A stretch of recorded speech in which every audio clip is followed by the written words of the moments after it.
before making any life-changing decisions. Only on the Ground Report.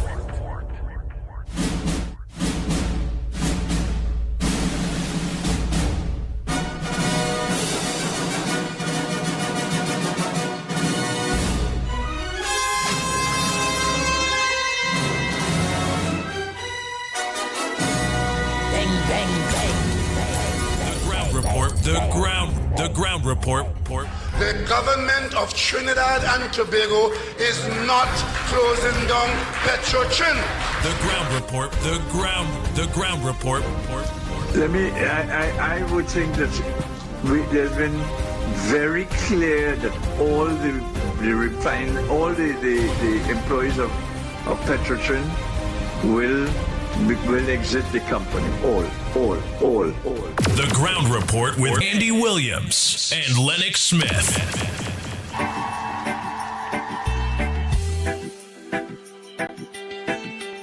We must make the government work for the people rather than have the people work to keep a government in place. You must develop a sense of self-reliance. You must develop a sense of confidence. And you must know and remember that parliamentarians are your servants and that you are the laws of the land. And so I ask you to put your hand on your heart, every one of you, and shout after me, I am the government. Louder, I am the government. Bang, bang, I am the government. bang, bang, bang, bang, bang.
Good morning, Trinidad and Tobago. Time check. It's about 11 minutes past the hour of 6 o'clock. And you're listening to the Ground Report on Talk City 91.1 FM. You're also listening to us and viewing us on our several social media platforms that you can get us when you leave your transportation, your transport. When you reach the work, And if our God is for or you reach home, and who could ever either from traveling or driving, our God is you can get us on Real Media TT on Facebook, Real Media TT on YouTube, Corridor Transformation on YouTube, never stop us. 648 Television on YouTube. You can also get us on the Ground Report, yes, the Ground Report on YouTube. And you can also get us at Talk City 91.1 FM on YouTube and on Facebook and on Twitter. Mr. Pleasant good morning to all my drivers in the East, West, North, South, Central, Tobago, in Florida. Kendrick Posada, pleasant good morning to you. God, you are higher than any other. Our God is Mr. Clarence, I was trying to get you back. I ain't getting you at all. Good morning, Trinidad and Tobago. All my maxi taxi drivers, PH drivers, bus drivers, truckers, private cars, 7-seaters, white panel vans, donkey, horse, ants, rats. Them the store thing too. All in sundry of drivers, a pleasant good morning to you all. Wherever you are in Trinidad and Tobago. Oh yes, on the World Wide Web, it have drivers as we listening to us out there. They lock on to YouTube, Facebook. Yeah. While they're in the truck, it I want to be sure about Kendrick Passad. Andy. Man, what's going on, Andy? Eleanor, pleasant good morning to you. I thought you'd tell me I have a nice voice. You were your mama guy, woman, this mama guy, man, you know. You write up 2 weeks ago how the pitbull voice, real nice. It is a nice, attractive voice.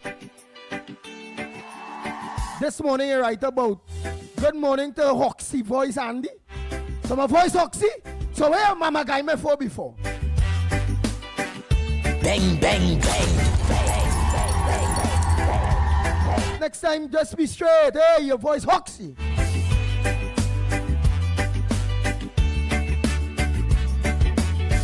water you turned into wine. Hey, my baby, a pleasant good morning to you. Teacher Balmain, good morning. Vidya Grankufa, good morning. Nancy Basio, good morning. Nadira, a pleasant good morning to you. Jillian John, good morning. Carmen, a pleasant good morning. Desmond Hines, good morning. Durat Mohan, good morning to you. Wendy and John, good morning. Michael Scotland, good morning. Timothy Roberts, how are you going, brother, here in Trinidad? Good morning to you. Philip Fatboy, good morning to you. When I say Fatboy, that's Grandy. And when I say Grandy, I must say Valencia West, Neil De Silva, Nasser Hussein,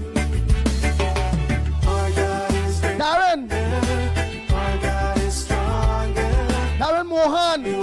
For the Brigadier approve. 10 for Mohan, his brother.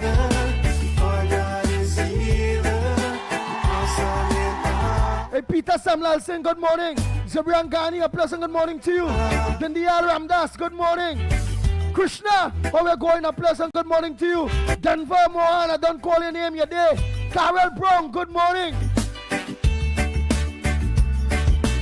Into the darkness you shine.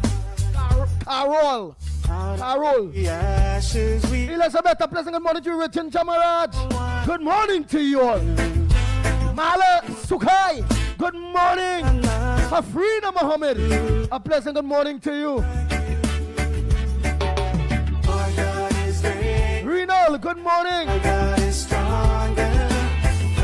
Joanny Jagroup, I ain't see you so long. Good morning to you, my brother. Anne Brown here. Good morning, Anne Brown. Zandu, Ruthless, good morning. Anne-Marie Amin, a pleasant good morning to you. Marilyn C. Charan, good morning. Matilda Rhodes, a pleasant good morning. Ravi, a.k.a. Postman.com, good morning. Mr. Ramnarain and Joey, Joel, Mohan out there, Canada, and all my Canadian brothers and sisters that are out there, look on, a pleasant good morning to you all.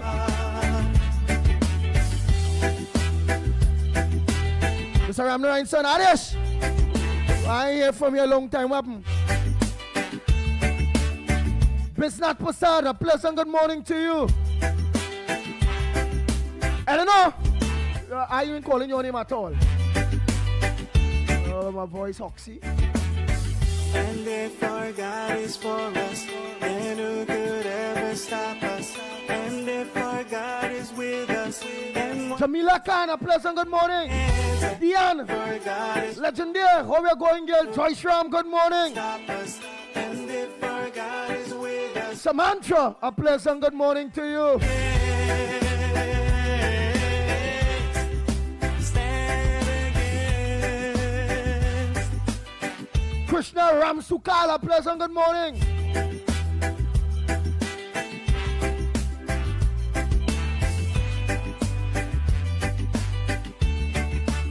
Angela Lochan, good morning. Oh boy, Jillian, good morning to you. Dave Maraj, a pleasant good morning to you. Look at how much you all Primraj. Angela's, all Angela's, good morning. Awesome in power, our God, Timal, our God. Mangoru, what's that name? Good morning to you. Our God is stronger. God is Sukraj, good morning. Dress School, a pleasant good morning. Kaladin Prasad, a pleasant good morning to you. our God is healer. Damien Upton Vincent, good morning. Sheldon Paris, good morning. And if our God Angelo Martinez, good morning to you. is stop us, Celia De Silva, I don't tell your husband the Neil De Silva morning. Counselor Neil De Silva Valencia West, in fact. KK, you getting ready for school? That's his daughter. Jennifer Ramjet, good morning. Ricky Ramota, pleasant good morning to you. Monica, good morning. Oltilda, good morning to you. Kathleen, good morning. Carmen, where you laughing at?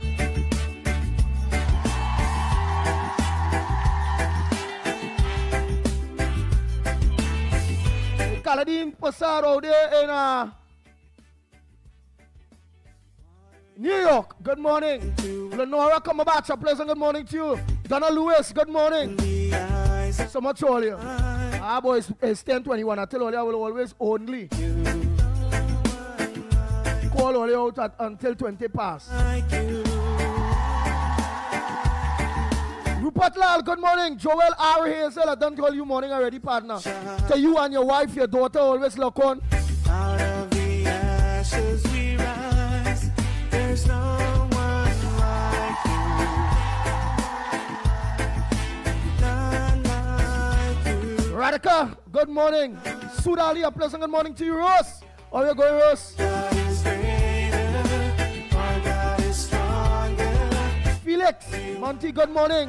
My Ghanai's friend, how you going, girl? They fix the road up there yet, or the water still running in the road there? Hey, the two water, I hear in the dry season, no water running. Because there are no water down there to flush the toilet, so the toilet got overflow in the road out there. And get all that two water to walk through. How high is it depends? Are you behaving yourself or come and check you? Hey, Tracy Thomas, a pleasant good morning. The darkness you shine. Betty, Betty, good morning. Mubarak. As we Mohammed, a pleasant good morning to you. Bubjan John, good morning. Freddie Brown, good morning. Michael Fagaro, a pleasant good morning to you. Anthony, how you going? A pleasant good morning to you. Jill Monroe, I think I tell you morning already. Sherian, our God is strong. Shepherd, how you going? Good morning. Higher than any other Pingala Mohan, good morning. healer. Annie Abraham, a good morning. Our God, Hima Basdio, pleasant good morning. Trini Nairo, good morning to you.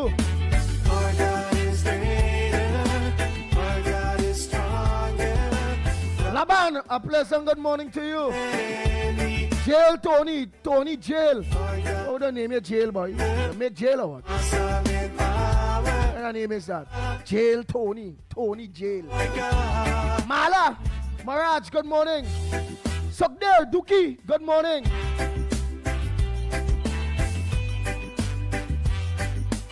Yazid, Mohammed, a pleasant good morning. Nigel George, good morning. Ramesh.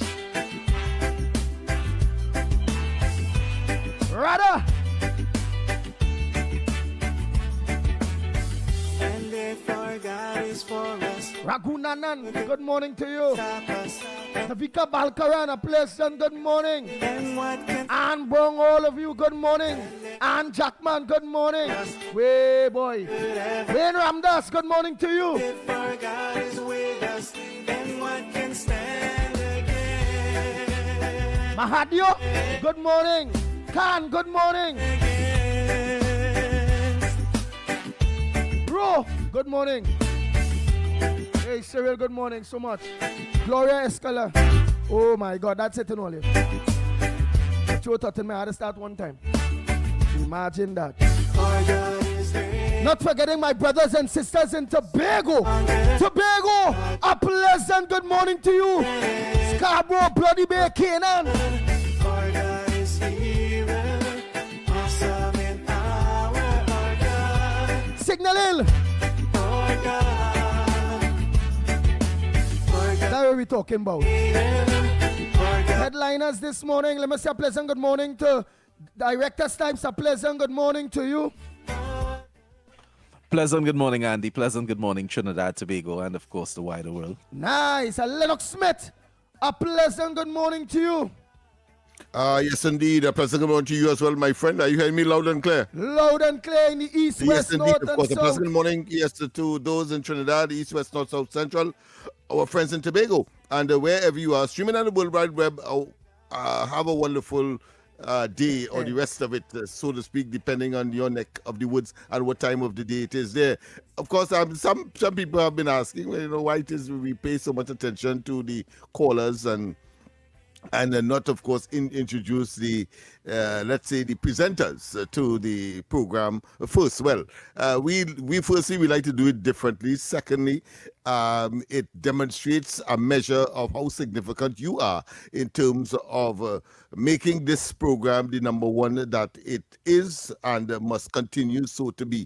So don't feel in any way should I say sensitive to any one of us here. That is a planned and of course orchestrated gesture to demonstrate that you, whether you are a maxi taxi driver, whether you are a taxi driver, whether you are a bus driver, whether you are a mechanic or an engineer for that matter, a pilot or a magistrate or judge. So that is the level of respect we have for the audience and the expansion as a consequence of the program. That being as it may, Andy, I don't know if you have something to treat with because there are several that is on the front burner this morning. We have, of course, the fallout from the Trump encounter, so to speak, with our Prime Minister or by our Prime Minister, depending on your perspective. And of course, we have the situation with a sort of iconic, if not a staple, and they were there before the Savannah, let's say, flavor market, so to speak, because of course we're talking about the breakfast shed here and some issues that are still outstanding. Some is saying that they are outstanding. You cut some $1 million in in rent.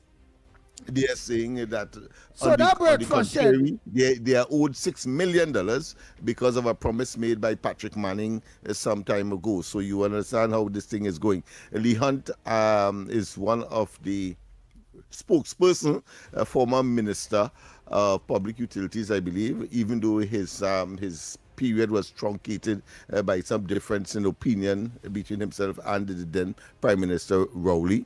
And of course, Monroe, see that he's back on the scene, representing, of course, these should I say, occupants. And the argument is, for example, Lee Hunt is saying that the amount of electricity that is being owed ought not to be, it should be about 5,000 a month because they ought not to have been classified as business person or put in that category having regard to the micro nature of their establishments. But all of those we could extrapolate as we go forward. Yeah. Let us know, because we done it already there on the breakfast shed.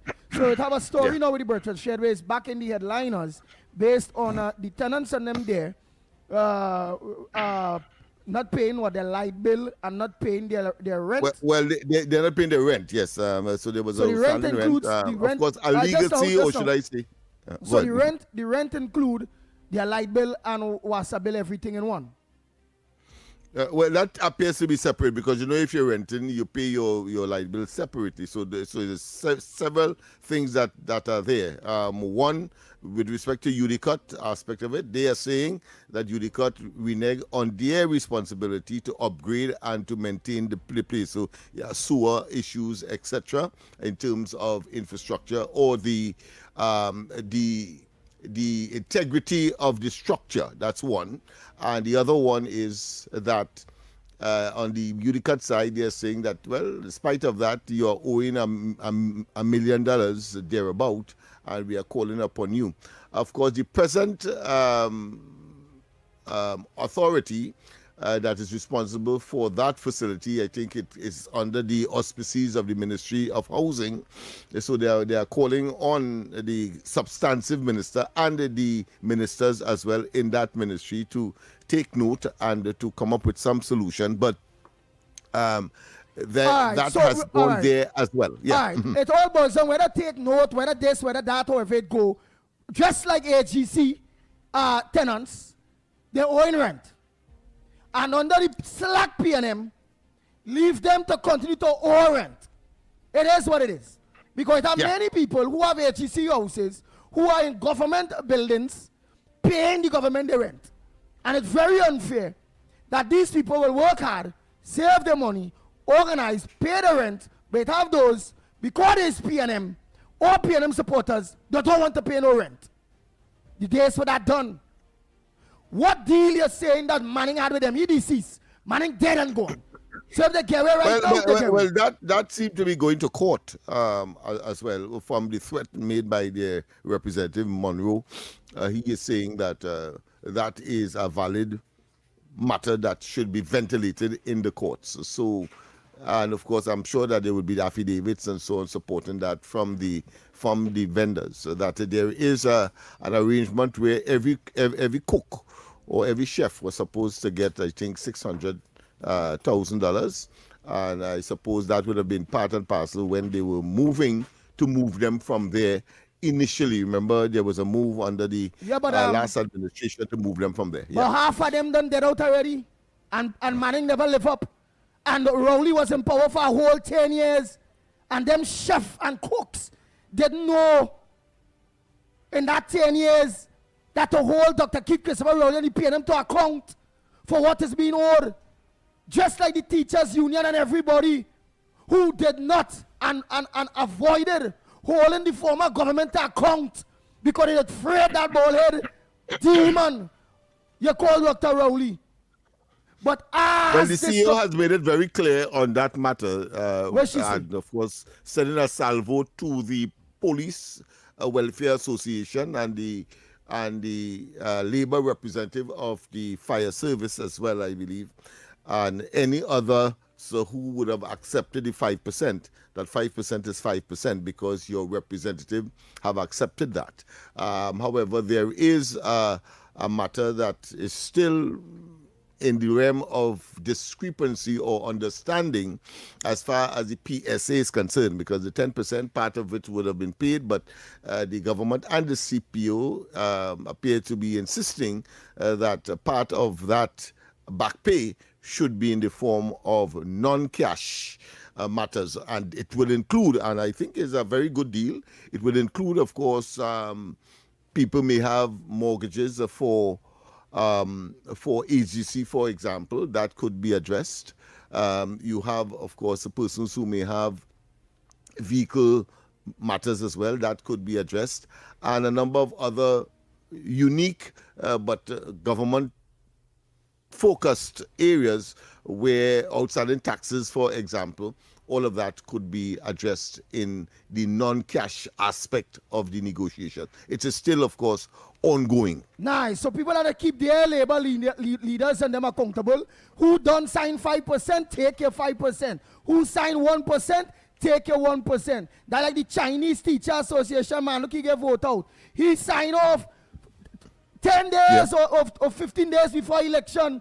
4% And of the people. The intention, clearly, we had said it on this program, so there's no need to be inconsistent. So let me focus on being consistent, that it was to shift the pendulum in favor of that pernicious, evil, wicked, diabolical administration that the population rejected both in Trinidad and in Tobago on April the 28th of last year. Nice. So, Trinidad, we had to go for a break, right? But before we do all of that, because with every argument, it must come with a solution.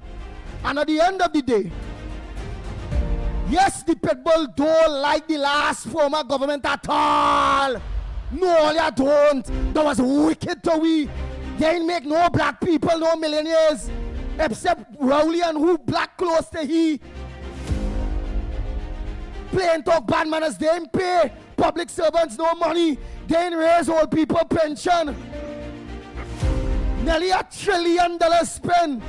And Trinidad and Tobago today, when we get back we country, it broken. It had no money. All ministries owing. Imagine that, and government institutions understand that. So that must bring the hate that I have for the former government. That weak belly penny, who is the opposition leader now, had no mouth against them, but have all kind of mouth now. She's weak belly penny. She will never be a prime minister. PNM will never be in power until the final leader. There is none before us there, because most of them who are there still is part of the Rowley clip. As I can Venezuela, look, this woman still there. Delcy Rodriguez, but she playing ball with Trump. But although I don't like the former government and the way they treat me, and Tobago teach them a good lesson, clean sweep, they're dead in Tobago, which is PNM. Dead. That don't mean that the pitbull is a biased person and that the pitbull not holding this person UNC government to account. They will be held to account. They have to be held to account. And so far, they are doing a very good job. Dropping the ball here and there, taking the light tongue lashing, but they are government that listens. But they will be held to account. The next thing on the whole issue of breastfeed shed, I call on Jerlene John, Udicott, because I think that is under Udicott, for you all to write off, because again, eyes are poor people, man, and all them politicians is always eat all the food, and a poor man can't eat no food. Write off those bills. All, including Barry powered up, the electricity bills, with the breakfast shed. Give them a fresh start. Always call it an amnesty. That we call it Lennox Smith. When we going and amnesty is an appropriate word because you are forgiving. You are forgiving, yeah. Right. Let's give the breakfast shed people, because most of them there. And then people will watch that. Remember, Andy was a PNM, you know. I was a PNM. I'm telling you how politics is played. Most of them there is African Trinidadians. Any breakfast shed day. Some of them they're selling so long, they ain't have money to buy plate for them out. Some of them you see in the cracker, they can't upgrade. I don't know how. I really don't know how. But give them amnesty. Let it start afresh. And I think that is an appropriate solution to the problem. They have inherited that, no cause of the present administration, but having regard to all of what had to be done, inclusive of CPEP, URP, the forestry, I don't think that this is a matter that is unsolvable because we are not talking about displacing negative elements. We're talking about people who have been, in spite of their delinquent approach to managing their respective businesses and the owings. So what you do, you generate a set-off, or as you said, an amnesty where all these things are written off, and you generate a fresh start with, of course, some more regulatory involvement of the relevant authority, whether it be UDCOT, whether it be HGC, to monitor and to upgrade the facility so that, because as I said, they were there long before what is taking place in the Savannah, the flavor, and it was a tremendous success. I suspect many of them would have gone there and be part and parcel of that new development to attract tourists. But the breakfast shed has been a staple from time immemorial, and therefore should be given, that kind of yeah, but they sell the food. They sell the scenario. Food. Yeah, they sell the food too expensive to it. For not paying no light bill and this and that, be asking for pharmacy for them. That'll drop the food price. They're too damn expensive too. That's right. If you are getting that input where you don't have you don't rent to pay to find the resources for that, then you should not exploit the customers. Nice. Yeah. So get them the amnesty, my government, or the people of Trinidad and Tobago government. General Kamala Pasabi says, Sir Jerlyn John, Judy Cut, you all. Get them the amnesty, but watch, anytime they miss 1 month rent or paying the water rate or the tea and tech bill, just 1 month, make sure a new contract draw up. Strike 1, strike 2, 1 month. That within a timing. Here where it is. Get rid of them with immediate effect and try somebody else that will take the business serious, make money, and will pay the rent, will pay the utility bills. Okay? Director Snipes. And while of course you have to take into consideration, which of course will be an argument that the occupiers will have, and that is COVID. Really decimated a lot of food businesses. And they would have been a victim of that as well. So the argument is there, as I have been arguing in several governmental quarters and joined to the situation in East Port-au-Prince as well, with small businessmen who before the COVID. Their businesses. They own before the COVID. Yeah, there's no it. Just like HEC people. This is what I'm saying. Even though it was predated, but I mean that is a good argument to. That is not a good argument at all. You say, let us set off all of that. Let us generate this amnesty and let's start a fresh page. Yeah. Using the COVID as a stepping stone, although it had nothing to do with their decimation because them was in trouble initially, long before that. Right? So government, deal with them. We're not harsh. We want poor people to eat our food back. Right? But again, when they start, make sure have a strict contract. 1 month pass, they ain't pay the rent and light bill and thing. All right, they get a warning. The next month, if they can't clear up that and pay the fresh one, they out with immediate effect. Oh, government, let's go for take that needed break and come back. When we come back, the lines are open to you, Trinidad and Tobago. What's your thoughts on that? Should they remain there? Should we give them amnesty? Or should the government get rid of them one time? What's your thoughts? Remember what's mine, eh? My thoughts again is majority of them there are African Trinidadians. My thoughts is not because of that it gives them the right to be there. However, they go no. My thoughts is we know the racial politics that plays in Trinidad and Tobago, and people thoughts and PNM will use that. That's how myopic they are in their thinking and racial that they are when it comes to trying to split the country on real thing that is nothing really. Okay, so what's your thoughts on that? Which of course the causation is really the doings of the PNM itself. Exactly. Originally. The whole cause of that is the PNM caused that whole Kalalu. Always paying their own people in problem and don't take them out at all. Always. Just like the police, CPEP, the URP, all of them people them in trouble. And can't take them out. Go on and sign up thing with old cabinet approval and all kind of thing. They do go to the right track. The new government couldn't have budged it. Couldn't have budged. But no, always mamagaing poor people. That's the nasty, dirty, stinking, obia walking PNM government. that I can't like at all, but that don't mean I'm not holding the UNC accountable. Snipes, snipe us out of here, director. Every morning begins with a story, the headlines you need, the voices you trust, the conversations shaping our nation. Welcome to Trinidad and Tobago Today, where your day starts informed and inspired. News that matters to you, conversations that spark new ideas, stories that move Trinidad and Tobago forward. Tune in weekdays, Monday to Friday at 6 a.m. or join the conversation on any smart device at TNT Today Show. Trinidad and Tobago Today. Start here, exclusively on TTT.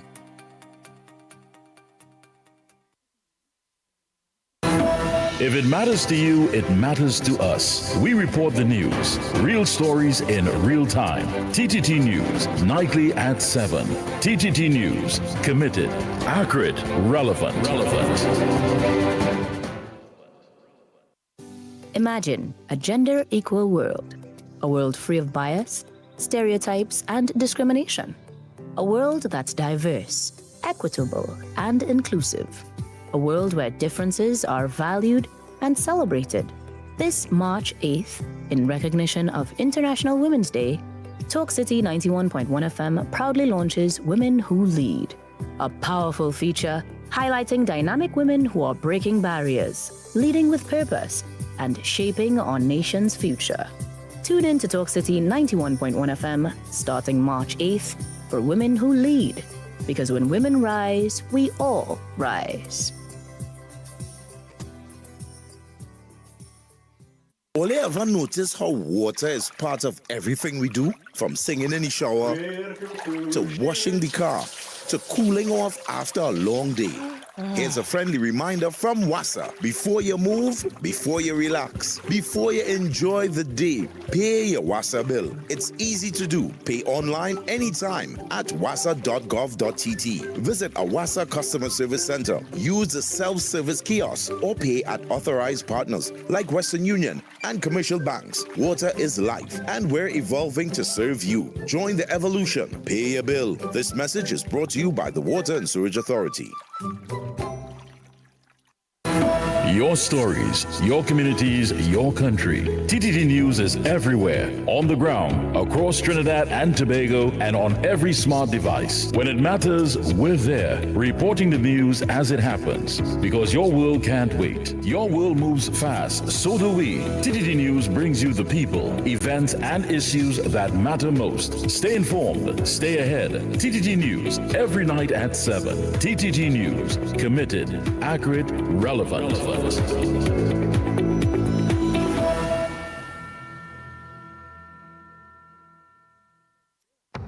She leads, she inspires, she makes history. This is Women Who Lead, a special International Women's Day feature on Talk City 91.1 FM. I don't wanna stop your shine, 'cause I love it when you shine. Yeah. Today on Women Who Lead, we spotlight Beverly Ramsey Moore. In the world of steel pan, Trinidad and Tobago's national instrument, leadership takes rhythm, resilience, and vision. And at the helm stands Beverly Ramsey Moore. A seasoned cultural administrator and passionate advocate for the steel band movement, Ramsey Moore made history when she was elected president of the Pan Trinbago, becoming the first woman to lead the organization in its decades-long history. Her journey within Pan Trinbago spans years of dedicated service. She previously served as secretary of the organization and has long been involved in executive leadership within the steel band fraternity. Known for her firm stance on transparency, accountability, and restructuring, Ramsey Moore stepped into the presidency with a mandate for reform and renewal. As president, she has championed governance reform, financial oversight, and rebuilding trust within the steel band community. Her leadership represents not only an historic milestone for women in culture, but a new chapter for one of Trinidad and Tobago's most treasured institutions. Beverly Ramsey Moore's rise to the presidency signals progress in a space traditionally dominated by men, proving that women continue to shape and safeguard the nation's cultural legacy. You've been listening to Women Who Lead, celebrating the women moving our nation forward. Brought to you by Talk City 91.1 FM, your station for conversation, leadership, and community. I don't wanna stop your shine, 'cause I love it when you shine. Yeah. This is Destra. Right now you're listening to Talk City 91.1. Keep it locked. The Ground Report with Andy Williams and Lennox Smith.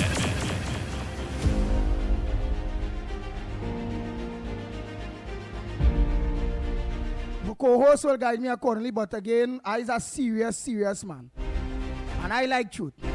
I must salute Beverly Ramsey Moore as a woman to be to the top in PAN as the boss woman for PAN. But she will also be recognized in history as the woman who gave away prime real estate, boy. PAN Trimbago lands up so where all them big businesses will love to go and get. Will love to have close to the airport that they could have put a PAN complex.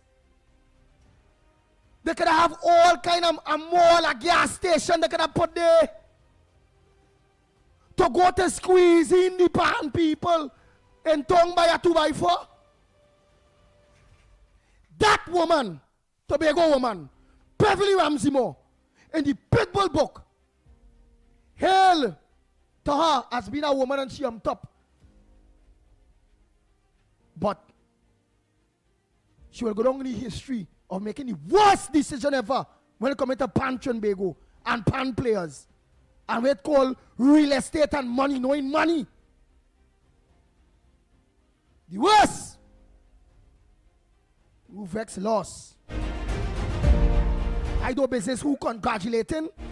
In some of that congratulations, there's falsehood in her. What about her? Bang, bang, bang, bang, bang, bang, bang, bang, bang. Oh, Lord.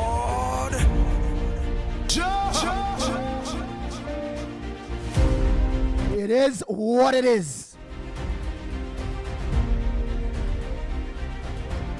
Let Kamala Prasad be herself called the Pitbull for his opinion.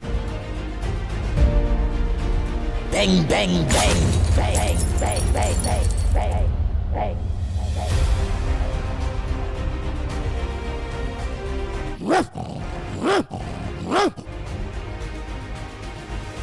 Now let's continue. Let me play some voice notes there early.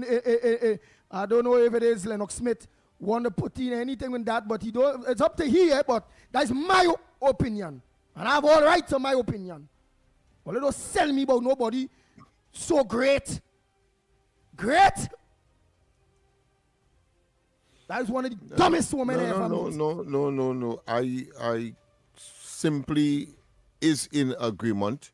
There's a demonstration of acute myopia, short-sightedness on the part of that decision. We are yet to find out, and of course there are concerned progressive PAN men and women in the fraternity who have expressed right on this program their concern, not just one, not just two, but several of them. But in spite of that, the leadership continue to take that path.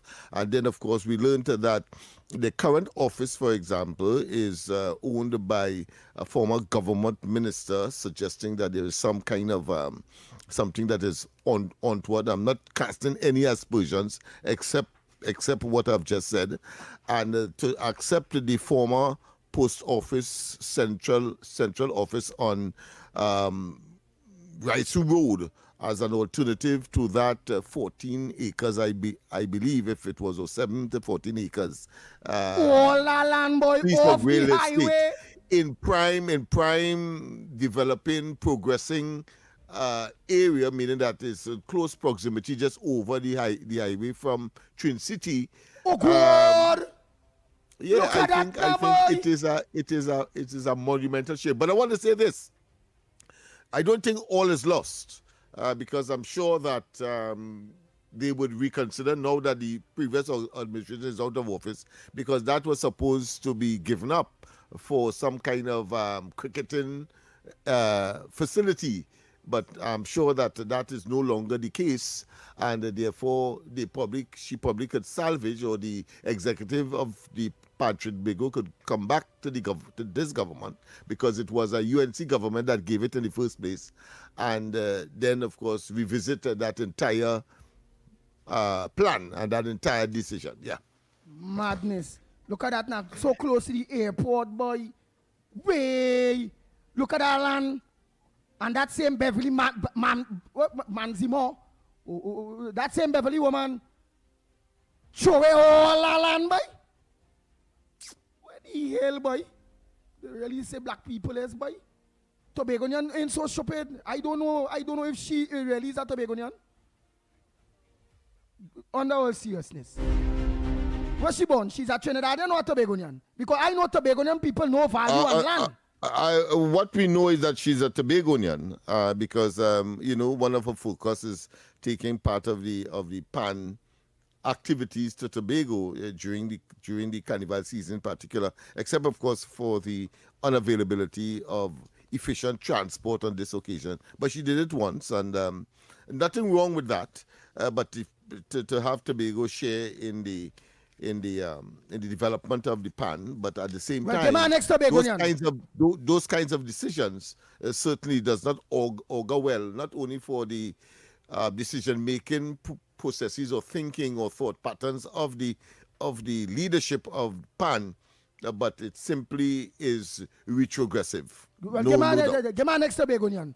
Any other Tobagonian will be smarter than that, and they will start to advocate to get back that line up so by Twin City side. Morning, caller. We're calling from. What's your contribution? Hey, President, good morning, Andy. President, good morning, Lennox, Director Snipes. I calling from hell.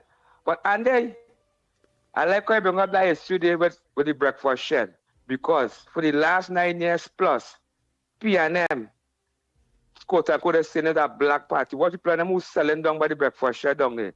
I hear they're going to close it down. We just like crabs in that bar, we don't fluff, we own, we don't help, we own. But Andy, we cut him back on this and we cut him back on that. You ain't talking about the treat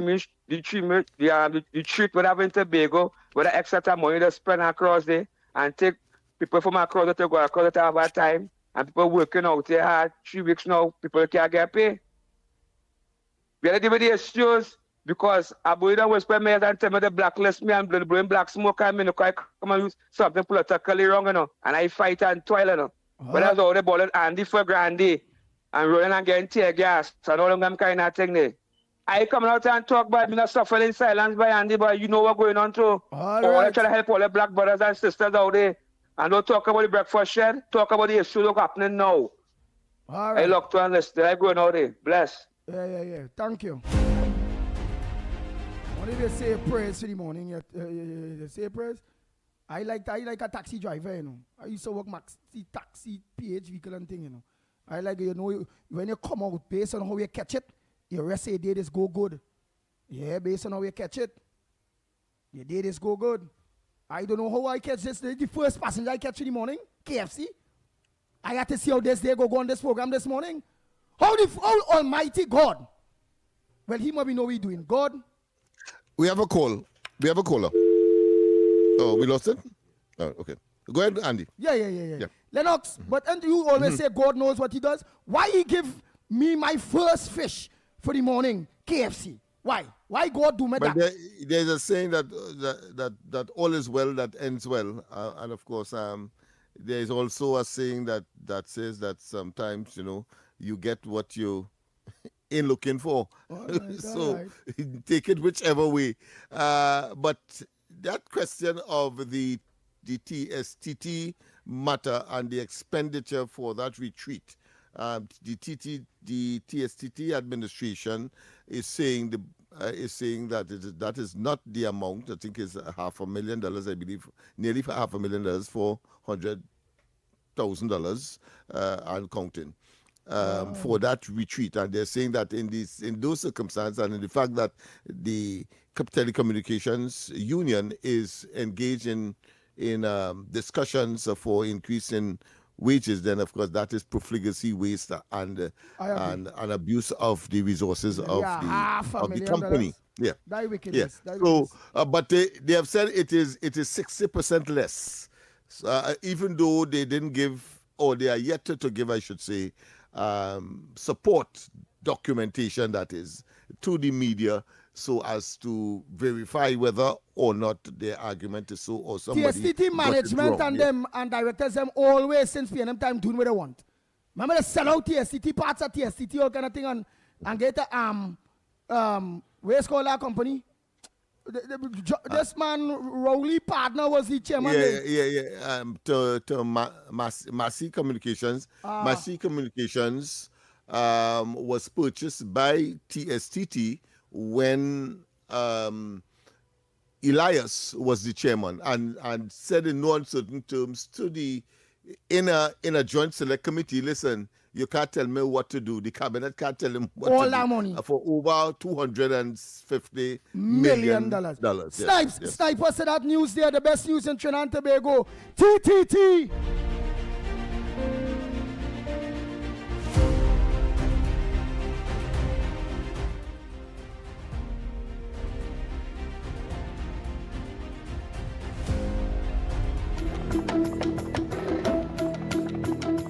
Good morning. This is your TTT News Update. I'm Carrie Roberts. Making the news at this time. Trinidad and Tobago's bid to become a leading Caribbean transport hub received a boost on Sunday with the launch of the Inter-Caribbean Airways new service connecting Trinidad and Barbados.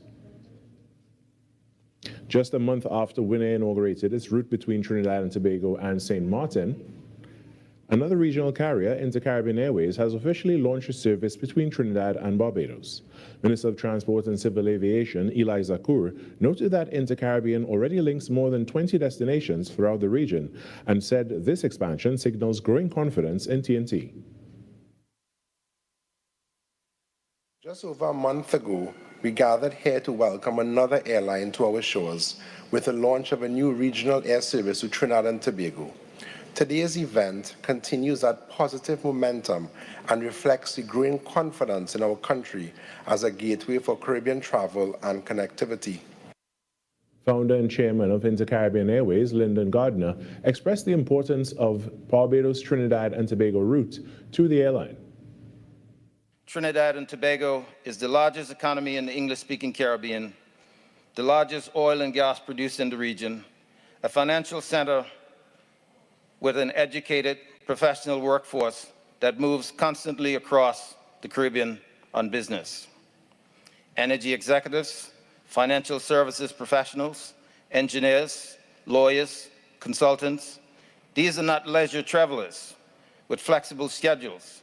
These are professionals who need frequency and connectivity. Inter-Caribbean is scheduled to operate 4 flights weekly. Tackling the serious issue of violence against women in Trinidad and Tobago requires looking beyond individual incidents. This according to THA Deputy Chief Secretary Dr. Faith Brebner. She emphasized the need to address the deeper social factors that contribute to this persistent problem. She believes part of the solution lies in the way boys and men are raised and how society supports their emotional development. Dr. Brebner argued that reducing such violence demands honest national conversations about the experiences, expectations, and pressures shaping boys and men.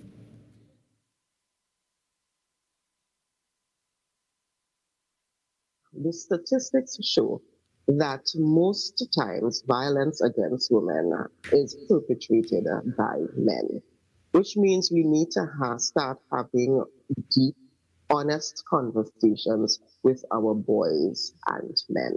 We need to find out what is causing them to react the way they react. Dr. Brebner added that any meaningful solution must also confront the way boys are socialized from an early age. While girls are often encouraged to express their emotions, she said boys are frequently taught to suppress theirs. And what we are doing is, in essence, saying to that little boy that you are not allowed to feel hate, that you are not allowed to express that you felt it, and that you are not allowed to be a human being. And then we wonder why this little boy then turns into the monster that he becomes when he is, 25, 30 years old. In some sport now, the Powergen Secondary School Cricket League Premiership 1 Division title is set to be decided today, Tuesday, in the 7th and final round. All eyes will be on Presentation College San Fernando as they aim to secure the top spot in Division 1 with a win over Shiva Boys Hindu College, who currently sit in 5th place. A victory for Presentation College San Fernando would not only clinch the title, but also see them complete their Division 1 campaign unbeaten, a remarkable achievement that would cap off a dominant season. Their closest rival, second-place Presentation College Sergonis, will be hoping for an upset, as only a defeat for San Fernando would open the door for them. If Presentation College Sergonis can secure a win against their final round opponents, 4th place Vishnu Boys Hindu College, they too could claim the Division 1 crown, setting up a dramatic finish to the season. The clash promises excitement as both teams look to assert their dominance and end the season on a high note, keeping fans on the edge of their seats until the final whistle. And that was your TTT News update. I'm Carrie Roberts. After the break, we return to Trinidad and Tobago today.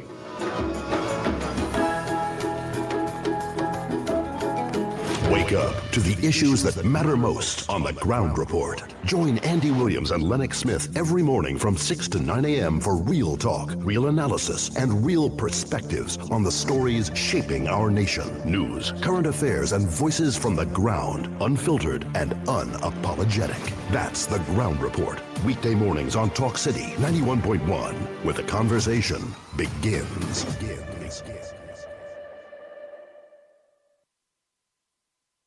Talk City 91.1 FM. Talk. Cabinet has approved the establishment of the regulatory framework for the registration and management of classic, antique, and vintage vehicles in Trinidad and Tobago. Music.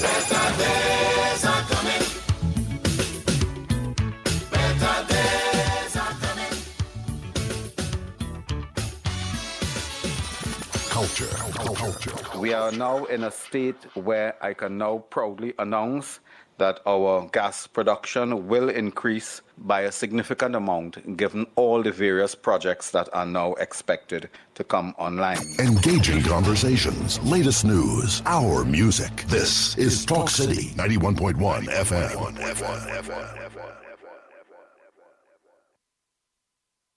This March 8th, in celebration of International Women's Day, Talk City 91.1 FM proudly presents Women Who Lead. Imagine a world free of bias and discrimination. A world that's diverse, equitable, and inclusive. A world where women's achievements are celebrated and their voices amplified. For over a century, International Women's Day has championed gender equality, and the journey continues. Join us as we highlight powerful, inspiring women who are breaking barriers and shaping our future. Women Who Lead, launching March 8th on Talk City 91.1 FM. Together, we can forge gender equality. Your news, anytime, anywhere. TTT News brings you the facts that matter most, on air and online. More ways to stay informed. TTT News covers the stories that matter. Join us nightly at 7. TTT News, committed, accurate, relevant.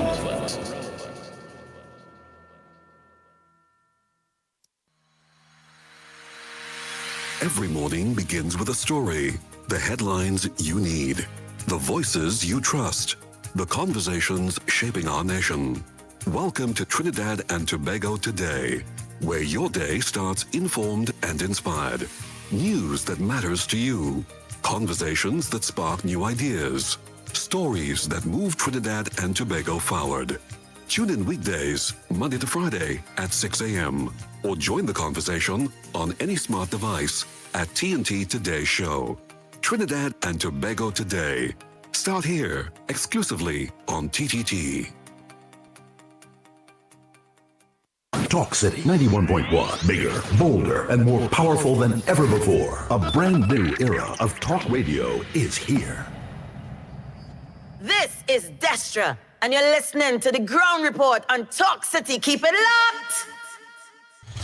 6 a.m. to 9 a.m. Join Andy Williams and Lennox Smith, the Ground Report team, as they rip apart the lies, half-truth, and misinformation that the mainstream media never discuss. The Ground Report. Hard-hitting, informative, undiluted, uncompromising, and unfiltered. Monday to Friday. Get the raw facts before making any life-changing decisions. Only on The Ground Report. The Ground Report. The Ground Report. The government of Trinidad and Tobago is not closing down Petrotrin. The Ground Report. The Ground Report. I would think that there's been very clear that all the employees of Petrotrin will exit the company. All. The Ground Report with Andy Williams and Lennox Smith.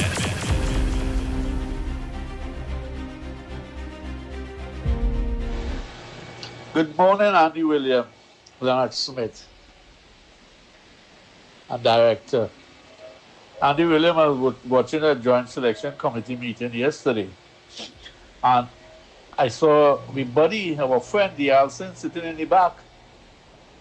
I didn't hear he answer any question about the morning again, Andy. Sorry for that. And Lennox. I saw our friend sit down in the back of the committee yesterday. I was watching the joint selection committee, and the Alson was sitting in the back. But I didn't hear he answer any question the time that I was looking at it. But when you talk about money missing and corruption and all those doctors are involved, I mean, and they do not know how to answer the question correctly. The guy who is in charge, Singh, Jagdev Singh, had them all confused. He had them like twine. He tied them up. They didn't know what they were doing and how they were answering the question. He confused all of them. That guy could ask questions, Jagdev Singh. He's so smart, the chairman, I believe. But the Elson was sitting in the back. I think they should bring here every single time when they have meeting, let him sit down in the back of the class and just listen to the corruption. Having like a little student, like a little puppet, sit down there and just listen. Don't ask him no question, but always invite him. Because you can smell and feel and hear the corruption at the PNF. All right, Andy, good morning, all of you guys, later. Morning, Andy, morning. Lock on, strong, since 6 o'clock. Now we are the Linton, Eddie. Morning. So right now, the Prime Minister and her ministers seem to be chasing after white people and worshipping Trump like he's some god. The USA now has invited Trinidad and Guyana to attend the Shield of Americas, which would revolve around constructing bases in Trinidad and Guyana. Now, USA has just lost billions to trillions of dollars worth of bases in the Middle East because Iran crushed oil with missiles. And he's looking at countries now, study the GDP of Trinidad and Guyana to rebuild bases cheap, right? So that they could bring missiles. And he's talking about blowing up drug cartels. I want the Prime Minister to know that Trinidad and Tobago is a signatory to the International Court of Justice. If USA comes here and they're using our country to launch missiles to kill people on the sea, right? The International Criminal Court of Justice will call us and ask us to account, and we'll be in serious trouble. USA is not a member of that court. Furthermore, CNC3 is exposing the nonsense and stupidness that this government is doing, and they're giving it to them good and proper. Also, CNC3 did a story and they were saying that with regards to Trinidad accessing loans from China, due to the Prime Minister's blind collaboration and idealization of USA, it's going to make it difficult for us to get loan. We purchase goods from China. China might decide to stop. And with regard to construction, so it is going to have some severe repercussions for us down the road. I want these loyalists to know what they put in our country into. Right now, England and USA are loggerheads because of the relationship with Trump. And they were very close because Trump is doing all sorts of things. He's bullying England for USA to come there and use it as a base to hit Iran. Why the hell these people here, right, want to allow Trump to build a base here? If there's a war with America and any other country, they're going to launch missiles and hit the base and put us at risk. We're not thinking, right? We are not thinking. There are a lot of things being unattended in this country. We have a faltering bus system. People can't get water, etc. And additionally too, crime is out of control. The government intends to run the country by SOEs, etc. And it's like we're just not assessing this thing properly. So let the Prime Minister and Trinidad and Tobago continue to run down Trump, right? Trump has temper is mercurial. He's very fickle, right? Right in the summit there, Trump cursed the Prime Minister of Spain in front of everybody. So he has no respect for women. And why did he put Kamala Persad-Bissessar quite down at the end as a lady? Bring her in the middle now. This country sell out to the USA. And America don't know nothing for free. Eh? They will use us like a sanitary cup and then throw us in the garbage. I gone.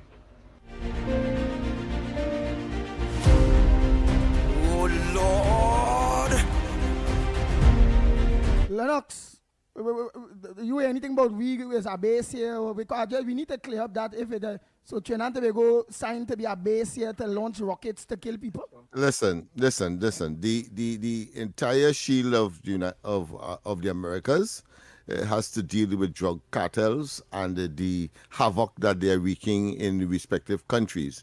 And my understanding of the arrangement is that each territory, each sovereign state will use their resources in order, military and or police and other law enforcement and marine assets in order to eradicate that scourge. Full stop. So, yes, there will be some assistance, obviously, that would be required from the United States. But to suggest that some base will be here or in any one of the other 12 invitees, I think is an exaggeration and a figment of somebody's imagination. I want to say, however, that there is some in the midst of that what I consider to be fundamentally mendacious statement, meaning that false statement, lie for some extent, because you have people who want to convince you by generating a mixture of lies and reality. Well, the only reality there is that, yes, the United States is not a member of the International Criminal Court. That is a fact. Trinidad and Tobago is. But if they have not committed any crime to warrant that kind of attention, then clearly that is a figment of somebody's imagination and projection that simply does not exist. So as far as the base is concerned, there is no talk about base. Of course, the Minister the Minister Sturge, when he had his that conference meeting with other members, including, of course, that of the American authorities, he did talk about assets that they would love to get, and I think two old warships are being considered to be given to Trinidad and Tobago as part of its marine assets to patrol our respective to patrol our borders. And I'm sure that would expand because we have the region itself has a security system as well that speaks to those very issues. So I think the caller is either highly misinformed or has a very fertile imagination. Okay. The Ground Report with Andy Williams and Lennox Smith. Boss man, let me tell you something. Like that boss living in sending up crazy You better do pray that the license officers that come and charge you for sleeping in a bus. Charge you for sleeping in a bus. The bus sending you crazy from bus to Prime Minister you're talking about now. How CNC3 didn't attack Rowley and exposing them for all the wicked things they do to the country. You following Rowley, they're going mad since Rowley lost, PNM lost. Come on the bus now. Take a come away bus before the license officers come and charge you for sleeping in a bus. You're going crazy and sounding stupid, you're talking such a nonsense, rubbish. Like you're sleeping in, you have a rubbish pillow.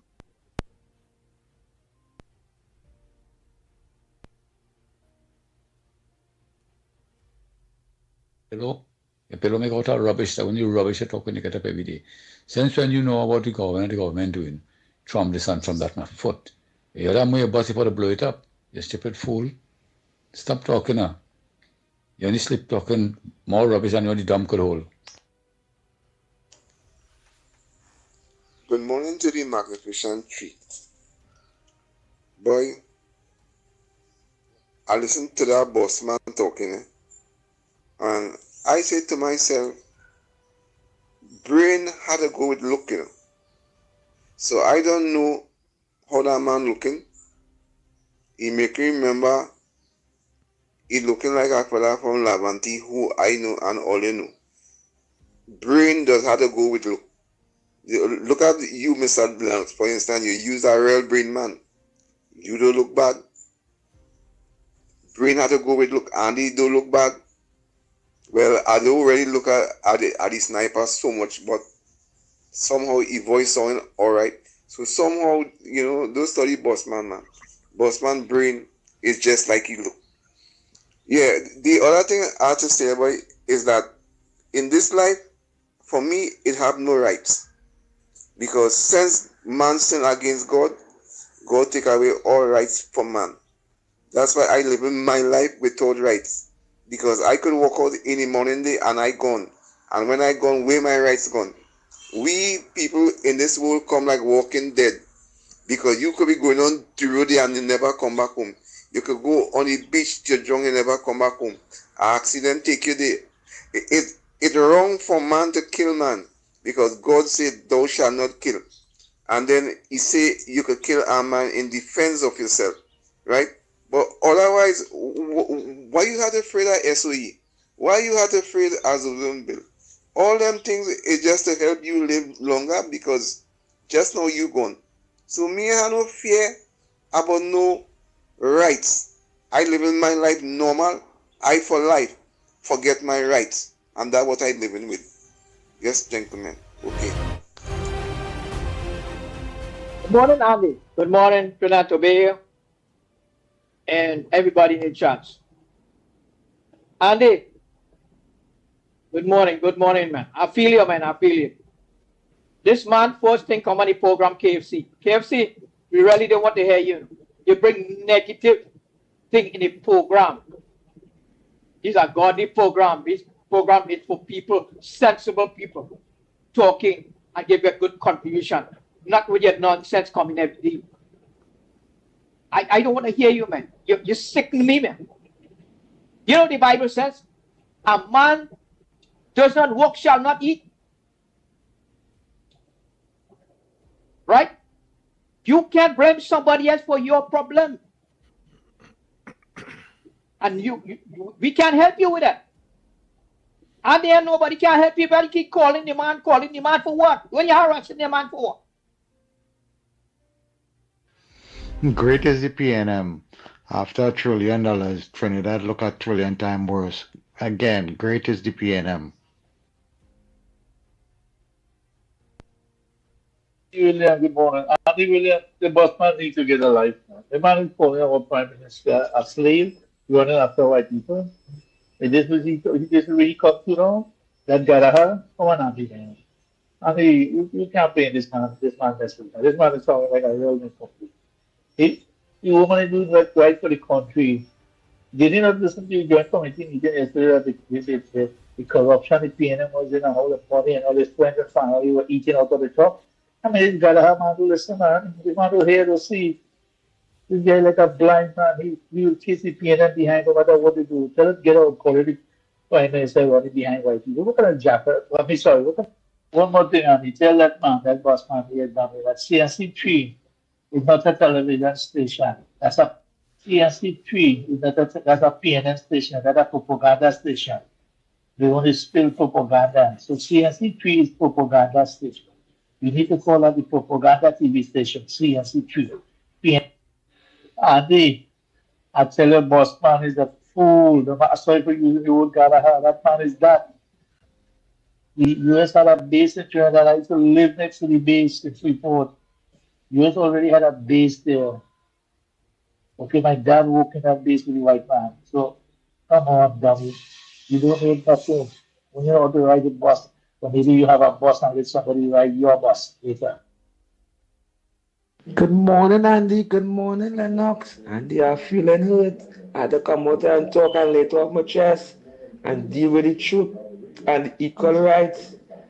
Andy, I fight and toil for this government. Lack of opportunities, no employment, nothing at all. Regardless of what, I was cussing the last regime and got a lifetime opportunity. So my two children and them I roof over their head.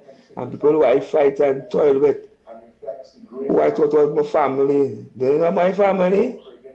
It's pure victimization thing and discrimination thing going on.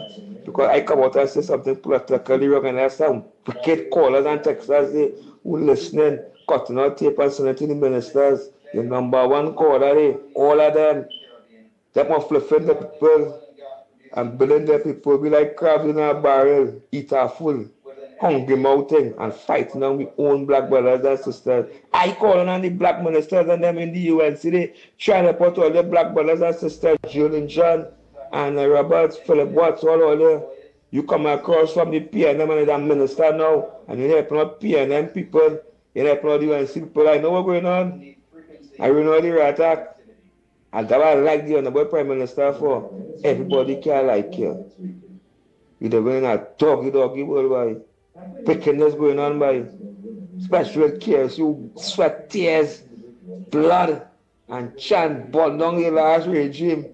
Another permanent back of the line. If I want a skyscraper, I want a bag of money. And that's why the opportunities to move forward. And I must look how long my thing going through this, that ministry, this, that thing, and I go on by the minister.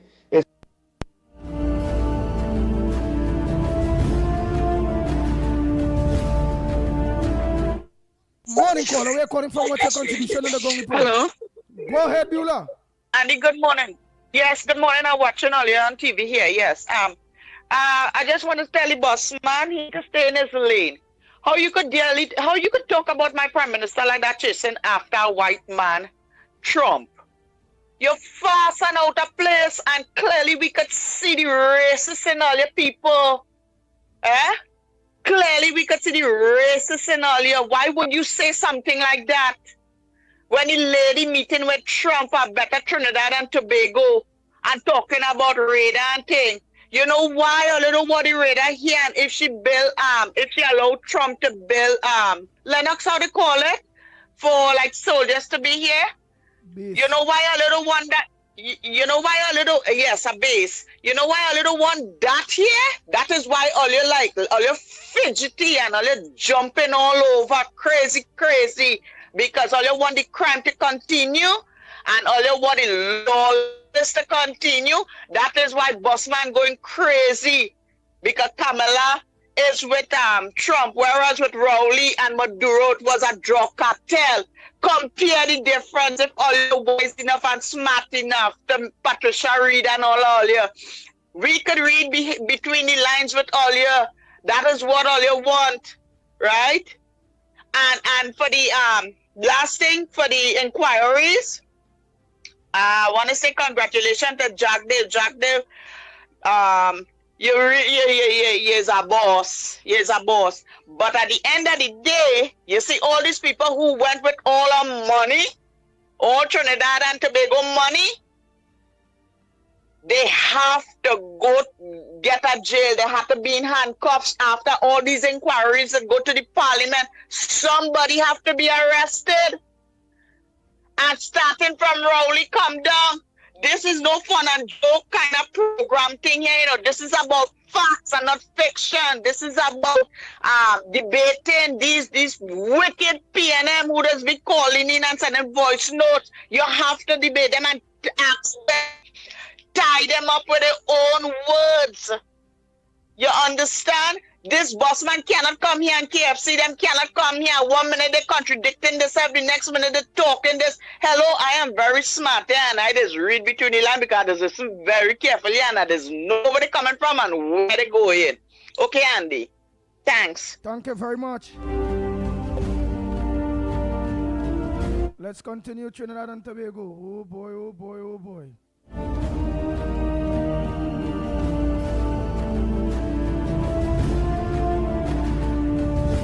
The Ground Report with Andy Williams and Lennox Smith. Bang, bang, bang.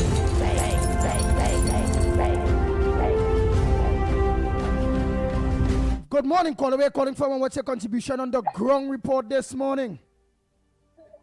Yeah, good morning, Brother Andy. Hey, Brother Lenny. Lennox. Yes, and Mr. Snipe. I just have a message for Bossman.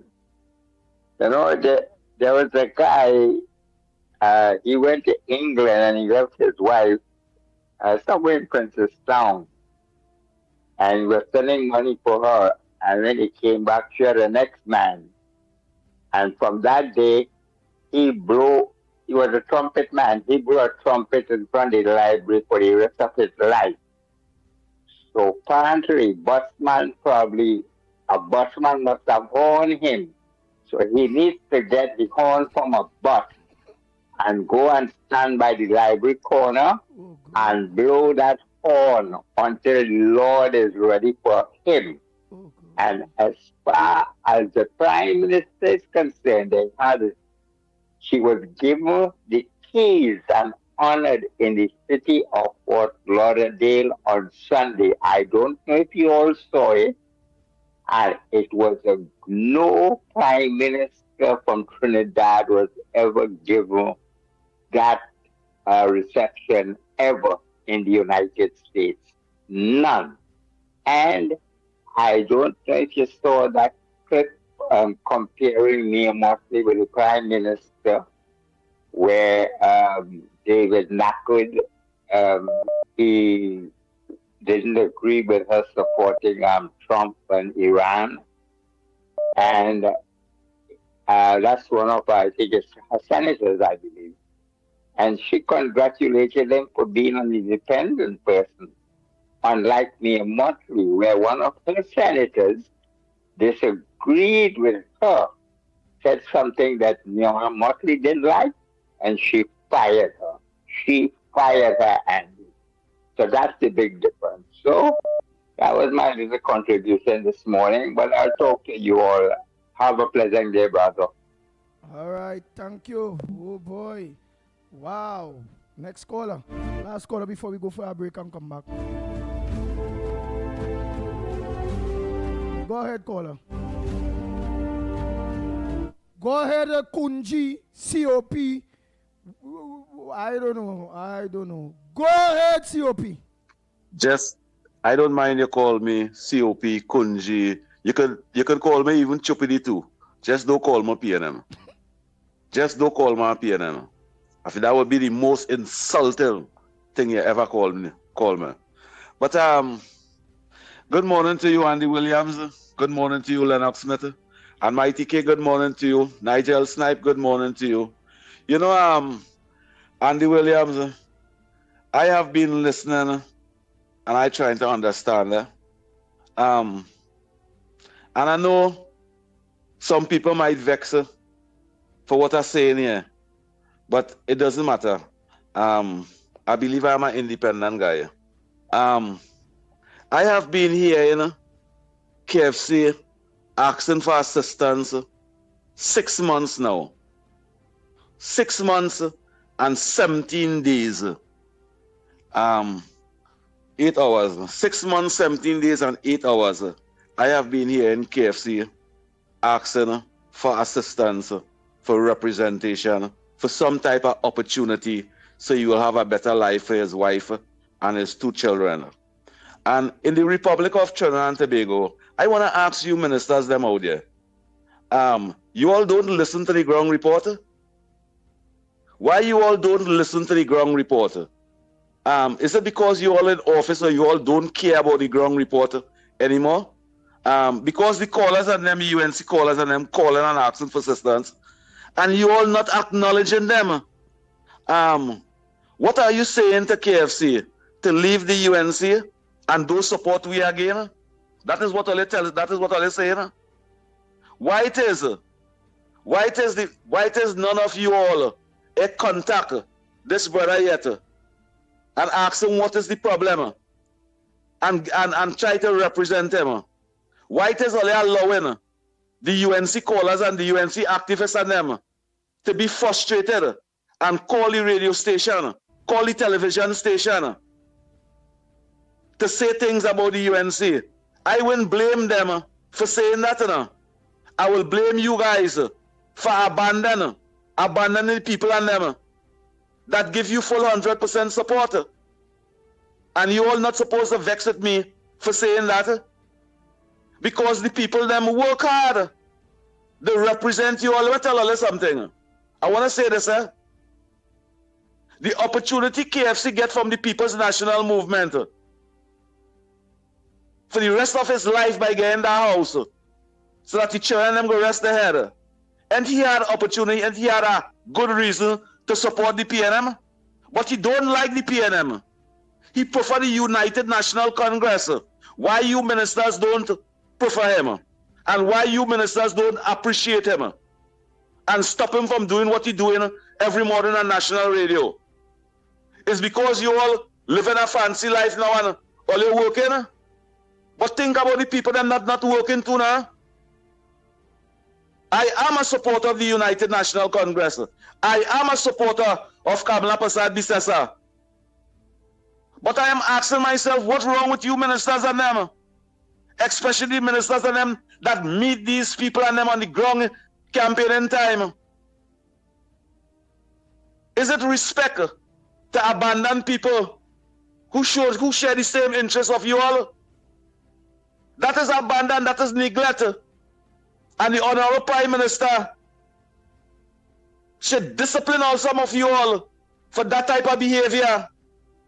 That type of behavior shouldn't be coming from ministers who are in office 11 months now. 11 months now, activists not supposed to be quarreling. Thank you. They're supposed to get representation. Thank you, Andy Williams. Thank you. Yes, because we have to go for the break. Yes, it's getting hot in here. Lukewarm, but we are getting there. Yeah, but we have to go for the break. Lennox, right before we go to the break, I just get very uneasy a little bit there. Why I get uneasy is that we all know, which is a fact, and I have talked to 1 or 2 people that said that they put out their hand towards KFC. We all know that he was offered a job recently, but he couldn't go. And I rather not. Here it is. You see the Gong Report program? It's a plain talk, bad manners program. It will never disallow a PNM supporter to have make their contribution. They will never disallow a UNC neither or a Trinbago Union. Because any day, we're on a government station.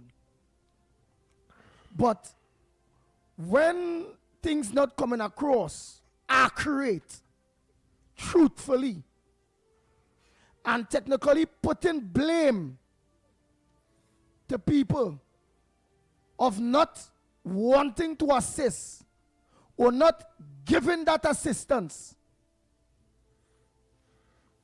it have some innuendos in this thing. Fair is fair. And some of those government ministers in the UNC should not be blamed wrongfully. Because you see pictures with KFC and Kadisha Amin. You will see pictures with him and and whether it be Munilal, whether it be this one, that one, if he having and getting pictures with them, and it is obviously in close proximity with them and talking with them, and when he and them talking, them go tell him nothing. It just didn't feel right. It don't sound right. And I really don't want too much at KFC. I like Royal Castle. Royal Castle is local. That is just the pit bull opinion and views. I'm not going to let this program deteriorate to that extent at all. It have all walks of life of people listening to this program. Magistrate, judges, custom officers, immigration officers, all, from the highest, the politicians. I could take sip. They see all of that, go give me diabetes. Well, I want to tell you quickly because we have to go for the break. I see the statement made by the last caller, the contribution made, is one beyond KFC. That is my view. And of course, it was more philosophical, it was more principled, it was more right and wrong than anything else. Of course, he ought to have included since KFC was the focus of his, or the genesis of the statement that he would have made, that he ought to be aware that, of course, some overtures would have been made to the individual about whom, or as a consequence of his circumstance based on the caller's interpretation, generated, of course, this a very emotive presentation that he made. But I see it beyond, as I say, KFC, and of course the flaw that I would want to identify in that presentation is the fact that if you're talking about KFC, then you ought to give him a caution as well, that if opportunities would have been presented or preferred, then you have a duty to explain why it is that you didn't accept, instead of course, giving the impression that you have been neglected or you have been ignored. Let's go for the break, and when we come back, more on this edition of the Ground Report. But Johnny, how come your house is twice the size of mine, but my bill is twice the cost of yours? Johnny, what's going on, boy? How your bill so low? How your bill so low? I conserving energy, I switch your LED, at the stun of the AC, and I saving real money. It's our responsibility for a brighter TNT. Cut the waste and you would see. Why everybody asking me? They asking how you been so low? How you been so low? TN Tech, powering the nation into the next generation. South Trinidad, we're turning up the love on Thursday, March 19th, the night before the holiday. Sweet 100.1 FM brings you Reggae Love Live.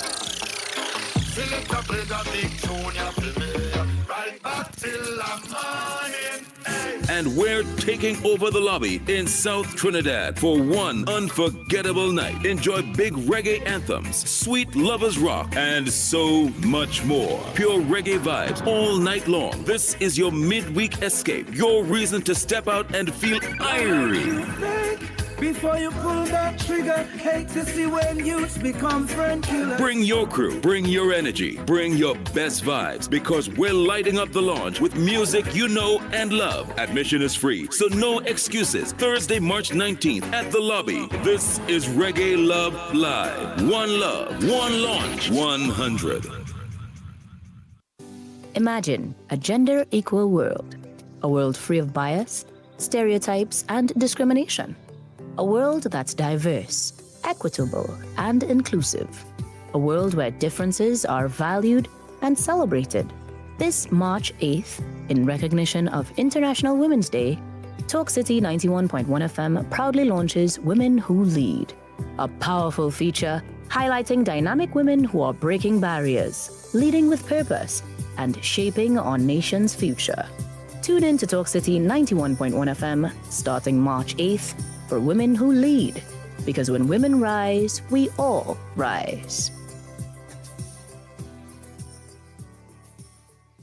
Inspired by actual events. Everybody has a fear of something, right? Well, so do I. This is Janine. Despite resolving an incident in the past, Janine developed the fear of late electricity bill payments. Current gonophobia is no joke. Sometimes I would even black out. It was horrible. I felt so afraid and powerless. Thankfully, Janine took charge of her life when she was encouraged to sign up for TNTech's free online e-bill service. E-billing is such a brilliant idea. Signing up was a breeze, thanks to that knowledgeable CSR. And now I have the power to pay my bill on time, fearlessly. Thanks, TNTech. Visit ttec.co.tt to sign up for e-billing today. TNTech, the power to make it work. TTT News, every night at 7. TTT News, committed, accurate, relevant. She leads, she inspires, she makes history. This is Women Who Lead, a special International Women's Day feature on Talk City 91.1 FM. I don't wanna stop your shine, 'cause I love it when you shine. Today on Women Who Lead, we spotlight a woman whose career has been defined by service, resilience, and historic achievement. Penelope Beckles-Robinson. Her journey in national leadership began in 1995 when she entered Parliament as an opposition senator. She would go on to serve as Member of Parliament for Rima from 2000 to 2010 and again from 2020. Throughout her distinguished career, she has held several major ministerial portfolios, including Minister of Social Development, Minister of Culture and Tourism, and Minister of Public Utilities and the Environment. She also served as leader of opposition business in the Senate from 2010 to 2013. In 2007, she made parliamentary history when she became the first woman ever elected Deputy Speaker of the House of Representatives in Trinidad and Tobago. An attorney at law by profession, called to the bar in 1988, Beckles-Robinson has combined legal expertise with decades of public service. In 2025, she once again broke new ground, becoming leader of the opposition and the first female political leader of the People's National Movement. Her story is one of leadership, perseverance, and paving the way for future generations of women in public life. You've been listening to Women Who Lead, celebrating the women moving our nation forward. Brought to you by Talk City 91.1 FM, your station for conversation, leadership, and community. I don't wanna stop your shine, 'cause I love it when you shine. Yeah. History in the rhythm. Issues in the spotlight. Talk City 91.1. This is Destra, and you're listening to the Ground Report on Talk City. Keep it locked. Oh boy, oh boy, oh boy, oh boy. We are back, we are back, we are back. Time check. It's 47 minutes past your web 7 o'clock. That's 13 minutes to 8, and you're listening to the Ground Report. You're shooting the pitbull of radio. Director Snipes, Lennox Smith, you all are in studio. So let's continue. I see something in the newspapers here again, because this program mustn't be diverted to that kind of shoppiness. Really and truly. Yes, let me get back that news clipping. Well, I see something here as well with respect to Donald Trump's statement. So what the purpose of this Shield of the Americas is all about. And it says very simple in one sentence, the Americas Summit last Saturday proclaimed, that is to say Donald Trump, the President of the United States, proclaims that the U.S. will train and mobilize partner nation militaries to achieve the most effective fighting force necessary to dismantle cartels. I mean, that is clear, that is pellucid, that is vivid, that is, I mean, without any ambiguity. It does not talk about, of course, having a base or taking over or invading or in any way colonizing any of the partners that participated in that inaugural signing of the Shield of Americas conference. You found your thing? Nah, not yet. What else you have there in Yeah, Lennox? well, I have a deep concern. Last week Friday, I had the inauspicious or the irksome responsibility of seeking a birth paper for a resident, a returning resident from the United States, and she had to leave on Saturday. So I took on the responsibility of acquiring the birth paper, and I'm saying so because of the fact that this government is about ease of doing business, and it was like pulling tooth from a baby or even an adult to get that birth paper, which I thought was very, very unfortunate. And I say so from the perspective that on the birth paper itself, it says the requirement for someone who is getting a birth paper for another person that they should have a copy of their ID, a copy of the person who, an authorization from the person who whose birth paper you are seeking to get. I think that is on the form itself. When having gone there and met that criteria, and as I'm watching it right now in front of me, so I have it here for those of you who have a visual view of the program, and it says that very clearly that you need a ID and you need, of course, authorization from the person who would be whose birth paper you are seeking to acquire. Well, when I got there, they tell me that ignore this. This is online, Ignore this. You have to get two of your IDs, two IDs from you, yeah? Two IDs from the person whose birth paper you are seeking to get. Mm-hmm. A letter from the person whose birth paper you're attempting to get, as well as proof of your address in Trinidad and proof of the person's address as well. So I didn't understand that. So the first time I went, so I gave you the tediousness that I had to go through because the person is leaving on Saturday. Yeah, listen, I went with two ID. No, I went with one ID.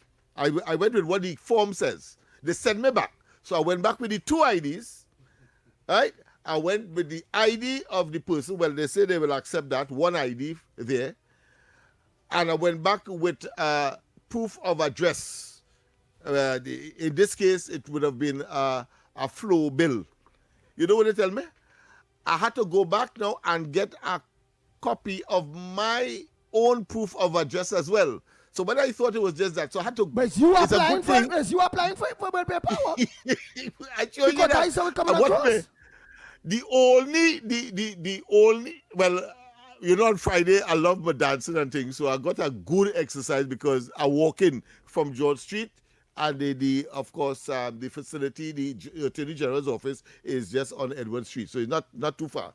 But I had to hustle, and I thought they were closing for lunch because it was just before lunch, so I had to hustle. So you imagine this short foot fella, running back and forth through the square, Woodford Square, to get there. When I go there now, I have to go back and get a proof of my own ID, not ID, but proof of my own address. So I have to go there, go back there, and the only I could say salubrious, or the only thing that I could take from it that would have been pleasant was that, one, it appears that they don't close for lunch. I was surprised because I was trying to beat the lunch thing and had to come back for 1 o'clock, so that wasn't the case. And secondly, they asked me to wait for 5 to 10 minutes. I waited for about 15 minutes, but I got what I went there for eventually. So I'm just telling people, listen, if we are talking serious about ease of doing business, then simply update, if all of that you have to get in order to get your birth paper or death certificate, as the case may be, simply update the online form. The online form continues to say, it's not saying that at all. It's not saying where you are to get there at all. That's right. All it's saying is 2 things I hear you talk there. Yeah, if you are applying for a birth paper that is not yours, then you need to get a copy of your of your ID, an authorization letter from the person and their ID, full stop. Not two. It doesn't say that. It doesn't say that you have to get proof of residence or address of either party. It doesn't say that. Why people have to go through that? I mean, and I had to go through that on Friday. Thank God, of course, the tenacious person I am, I made certain that I got through. That long. They asked me for one. I pay for two because it's $50 for one. So I pay for two just in case they happen to lose it one time, because I don't want to go back to that torture. All you have to do, people, the administrators, the people who are in IT and so on, update these forms so that when people go online, because you're saying go for it on go online, you prefer that rather than people falling in. I like to go and see for myself. But of course, come on, man. If I go online, I see it for myself too. But the thing is, the information is misleading. I'm saying that as a public notice, courtesy the ground report. Right? That those of you who have to go for or get a copy of your birth paper or even death certificate, I see the death certificate has a similar criteria, then you need to get 2 copies of your ID, 2 copies preferably of the person whose birth paper you are applying for. You need to get, if the parties are living different places, you need to get a copy of your proof of address and the person's proof of address as well. I can take that. You good. Let me take a call. You good. You real good. Let me take a call.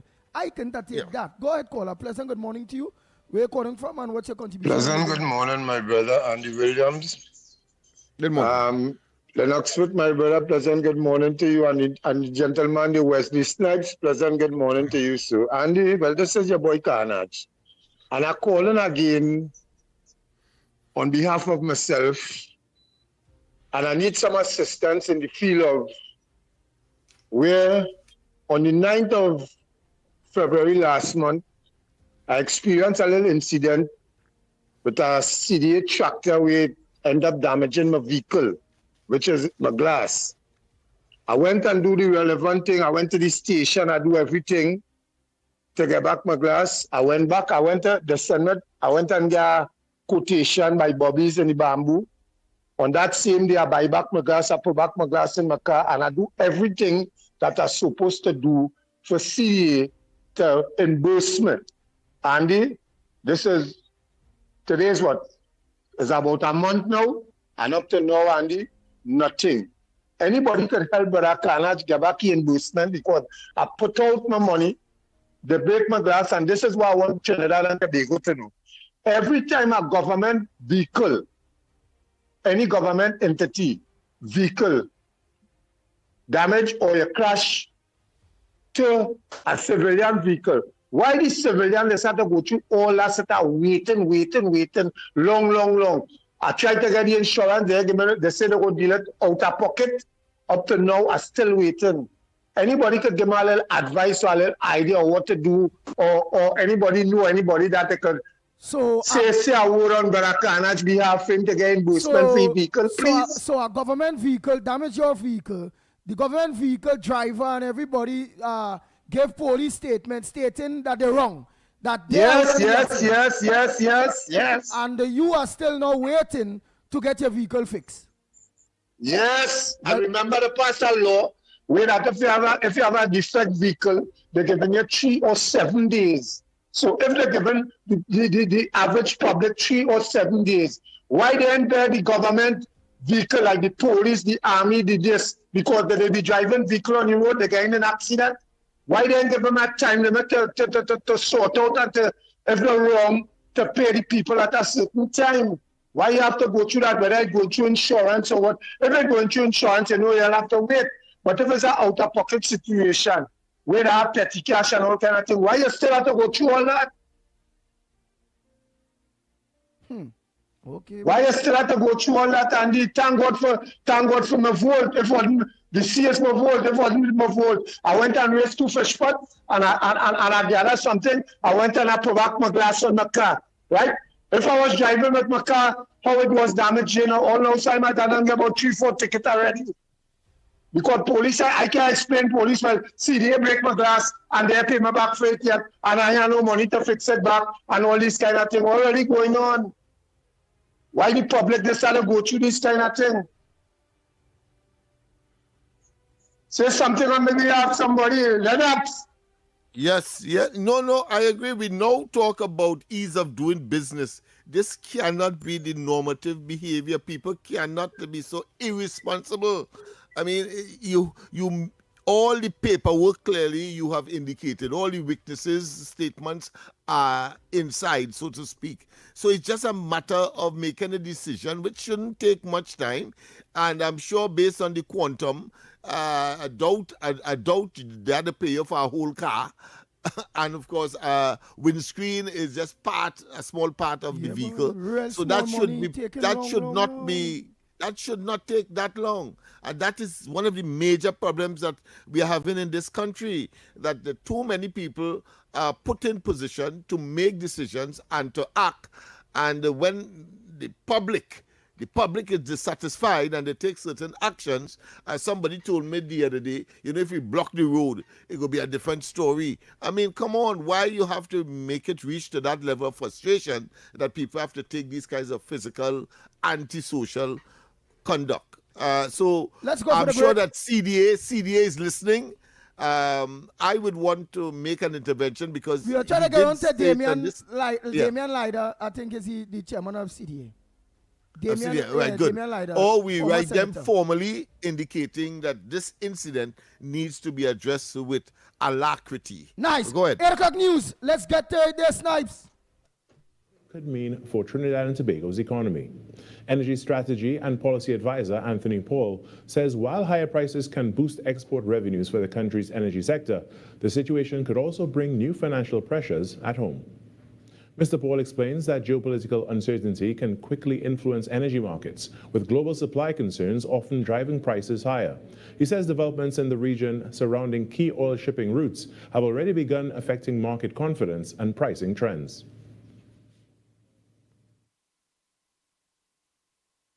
Prices are a function of supply and demand. And once the war started in the Middle East, Iran threatened to block the Gulf of Hormuz. As you know, 20% of the world's oil and commodities and oil products pass through that strait. So immediately that puts strain on the market in terms of supply. And of course, as expected, that would push up prices. For Trinidad and Tobago, Mr. Paul says high international prices could translate into increased earnings from oil and natural gas exports. However, he notes the country also imports most of its refined fuel products, which means global price movements can still affect national spending. So what will happen to the consumer is that the government of Trinidad and Tobago subsidizes those fuels, and therefore the price is kept at a fixed level for the consumer. The trouble is the government has been having difficulty meeting its obligations to fulfill the subsidy. And as we know, the government is running a deficit budget. The overall impact will depend largely on how long global prices remain elevated, noting that while the energy sector could see gains from stronger export prices, sustained increases could also place additional pressure on the country's fiscal balance. In other news, a new initiative to support young women in the Tunapuna community was announced by Minister of Homeland Security Roger Alexander, who also praised the state of emergency for recent firearm seizures and several detentions. The minister made the remarks exclusively to TTT News during Pagua festivities in El Dorado, Trinidad and Tobago on Sunday.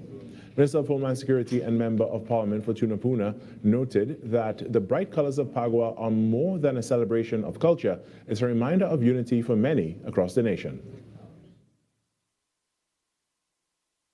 And you know what I'm looking at? It is called the Festival of Colors. But at the same time, I'm looking at how we come from different cultures. But then you see a combination of persons here, including myself. How can we mix colors together and get joy and happiness out of it? That means that it is also an indication of how we could live. Because if we could use colors, mix it together, and have fun, and enjoy ourselves, then someone is indicating to us how we can live together in peace and harmony in this good land. In keeping with the essence of unity and generosity, the minister is giving back to members of his community in a new initiative focused on uplifting the lives of young women. Just the other day, a couple of days ago, we ended the registration. We wanted to do something with young women in the area. Women who probably home doing nothing at this time. We are having a hair course where you're going to learn how to do hair and all these things. And we end up with 300 and more applications in the first ever that we did. Minister Alexander also commented on the reintroduction of the nationwide state of emergency, stating that it has yielded positive results. In sport, newly appointed interim head coach of the Trinidad and Tobago national football team, Derek King, conducted his first official training session on Monday. The session was held at the Manny Ramjan Stadium just days after he was appointed to the role last Friday. Among the contingent of locally based players in attendance were national under-17 standouts Lindell Sween and Adassa Richardson, along with the national under-20 captain Darrell Garcia. Senior players Cathon Saint-Hilaire, Alvin Jones and Javari Bryce were also part of the session. The training gave interim head coach Derek King and newly appointed assistant coach Hudson Charles an opportunity to closely assess the group before naming a final squad for Trinidad and Tobago national football team ahead of their international friendly against Bolivia national football team on March 15th. And that was your TTT News Update. I'm Carrie Roberts. From the entire team here, have a great day.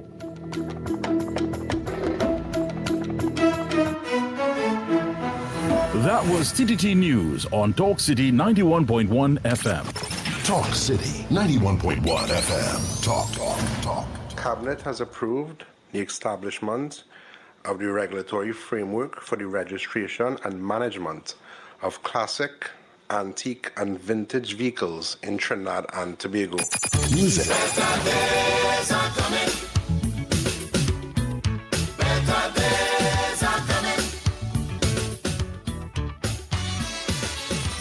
Culture.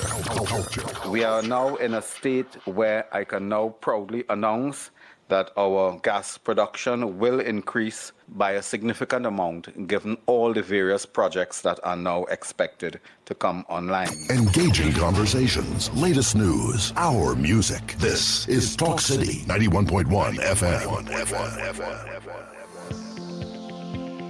Chairman of the National Gas Company, Mr. Joel Ramdeen, says that Trinidad and Tobago stand on the cusp of an energy revolution, with the National Gas Company at the center of this transformation.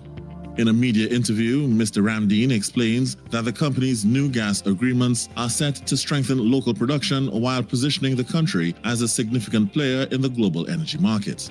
Mr. Ramdeen also highlighted the key progress of collaborations with Perenco. One of the first things that we set out to do was to make whole our supply of gas from the upstream, because it is only when we have a guaranteed supply of gas and line of sight on the upstream that we are able to provide that gas to our downstream manufacturers, our light industrial customers, supply our allocation of gas into Atlantic LNG, and supply our power producers. And it is in that context that we entered into negotiations with Perenco. Perenco is a very important partner. They are a JV partner, and they're an important company for the development of our hydrocarbon resources for the simple reason that they are an expert. They have the expertise to explore aging assets, and many of our reservoirs, especially in the teak salmon and pui fields, are really some of our oldest assets and our most mature reservoirs. And they have been able to continue production from those aging assets and bring that gas to the National Gas Company.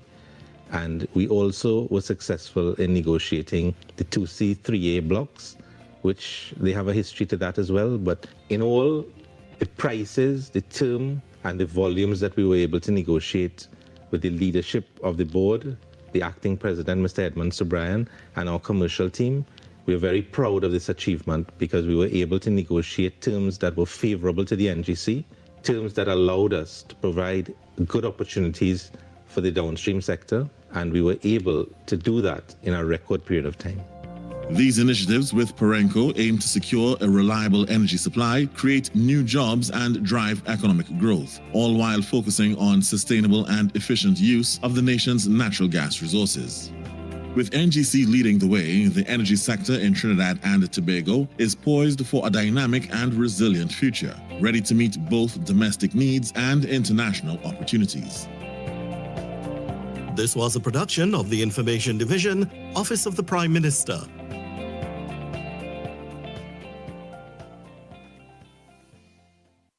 This March 8th, in celebration of International Women's Day, Talk City 91.1 FM proudly presents Women Who Lead.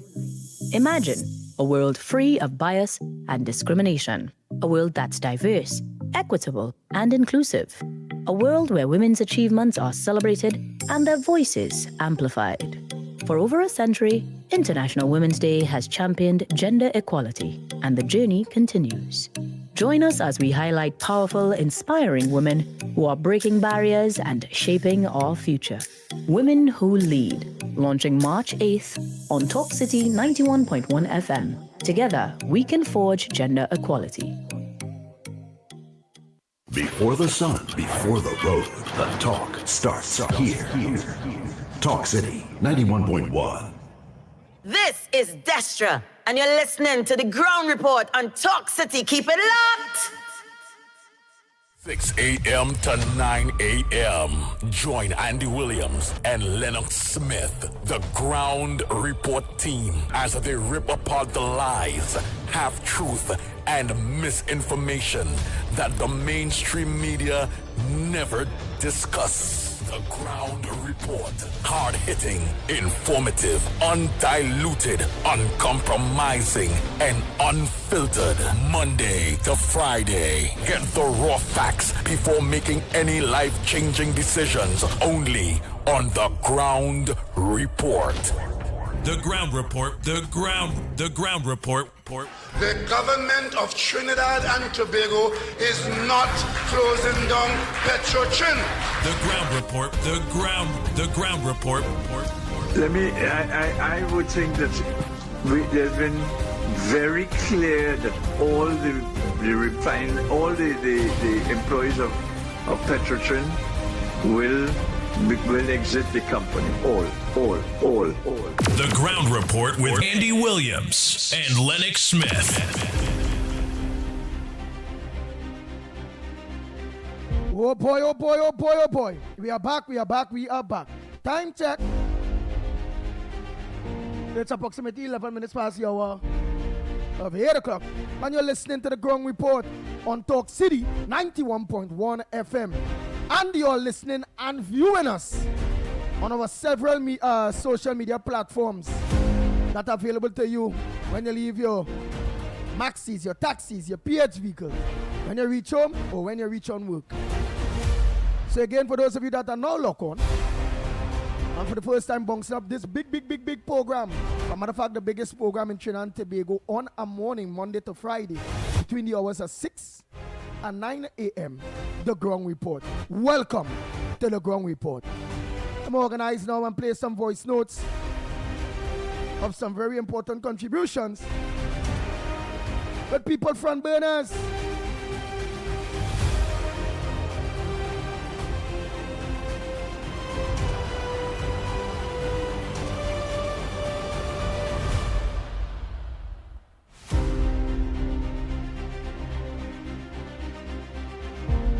Andy, good morning to you, Lennox, Mikey, Newbie, and to everybody out there.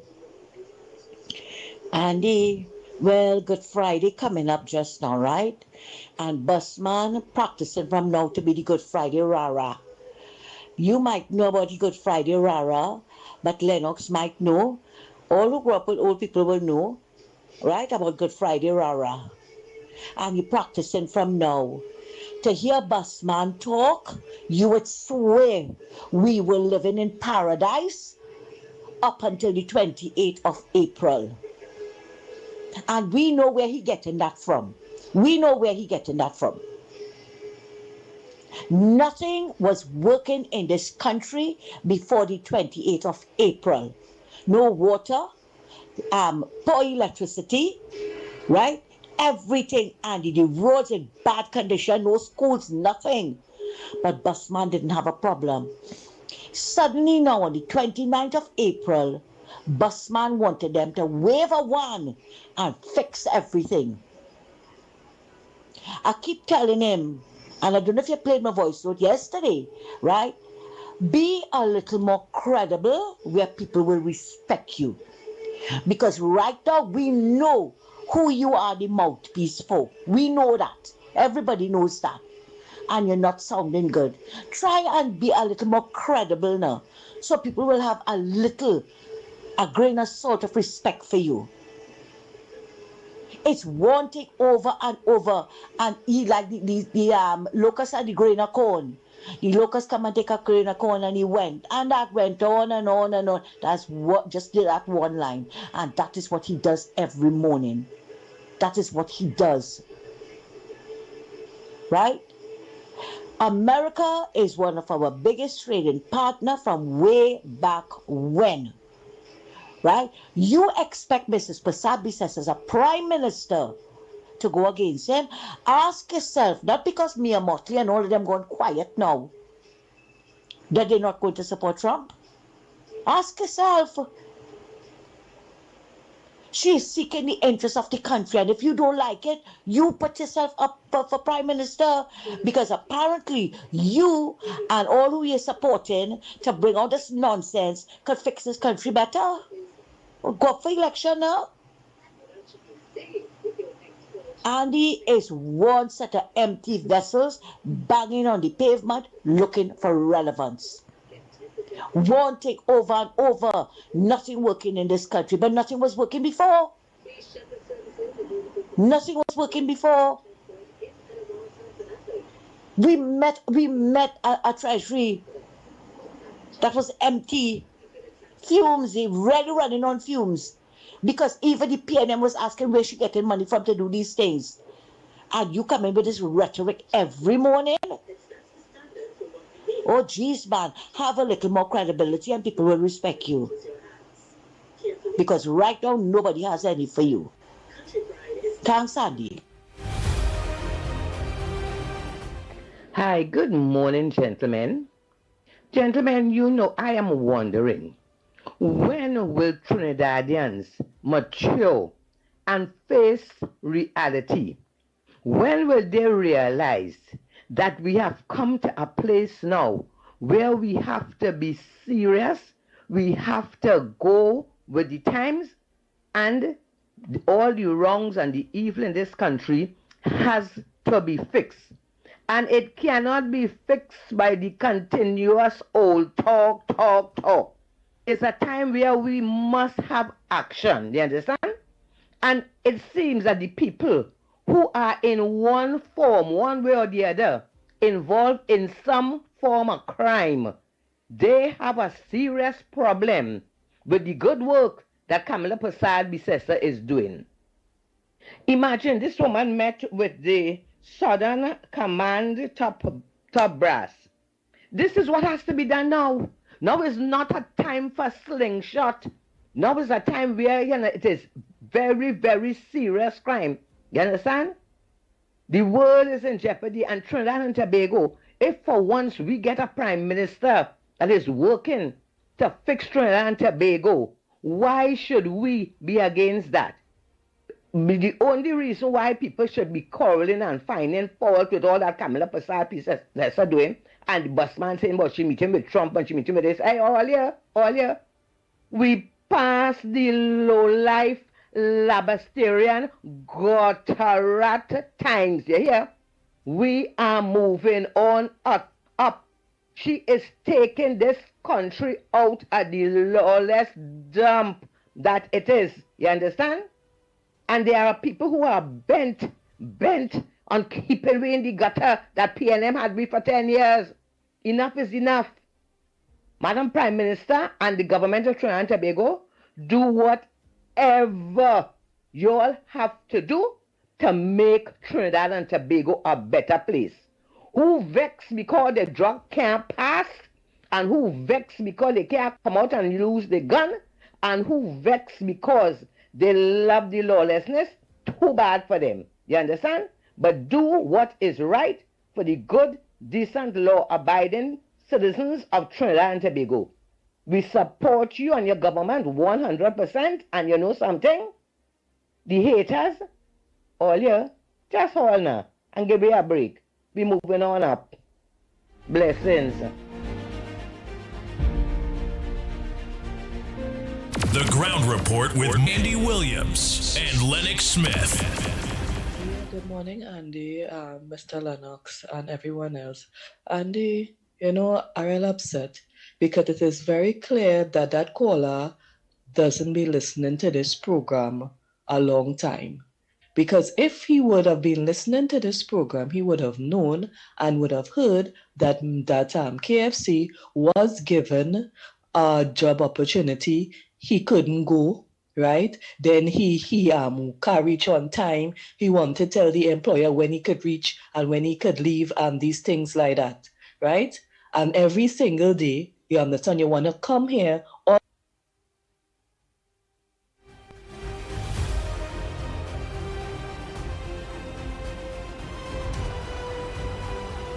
the program and on the show, and not just this show alone, other show, and berate and bad talk the UNC, like if the ministers have not tried to help him. At the end of the day, you could bring a horse to water, you cannot force it to drink. And that is KFC. Like, I don't understand. Like, if it is he expect that, that because he would have supported the UNC, like every month that they just give him a check. You understand? The type of, CPEP type of mentality. You go and you work for 2 hours or 3 hours and you go back home and rest. He don't want the opportunity that was given to him. So then what the ministers must do. So every single day you had to come up and try to spread this false narrative like if nobody ain't doing nothing for you. Oh God, man. It's ridiculous now.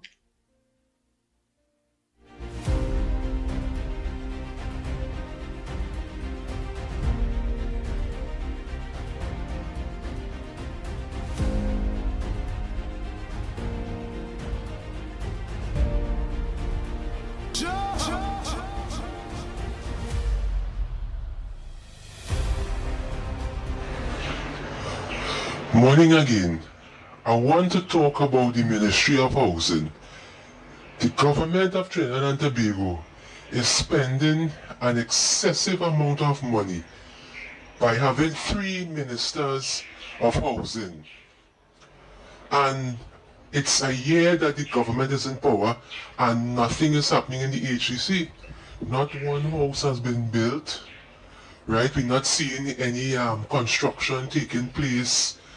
Any land being allocated to put up houses, and instead all we're getting is a set of talk from a junior minister who is not even in charge, right? Just talking and prattling and rambling and communicating, and we're not hearing from David Lee, who is in charge, and Roberts nobody.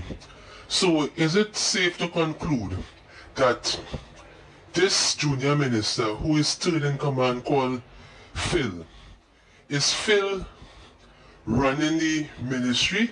Something is wrong with that era of governance.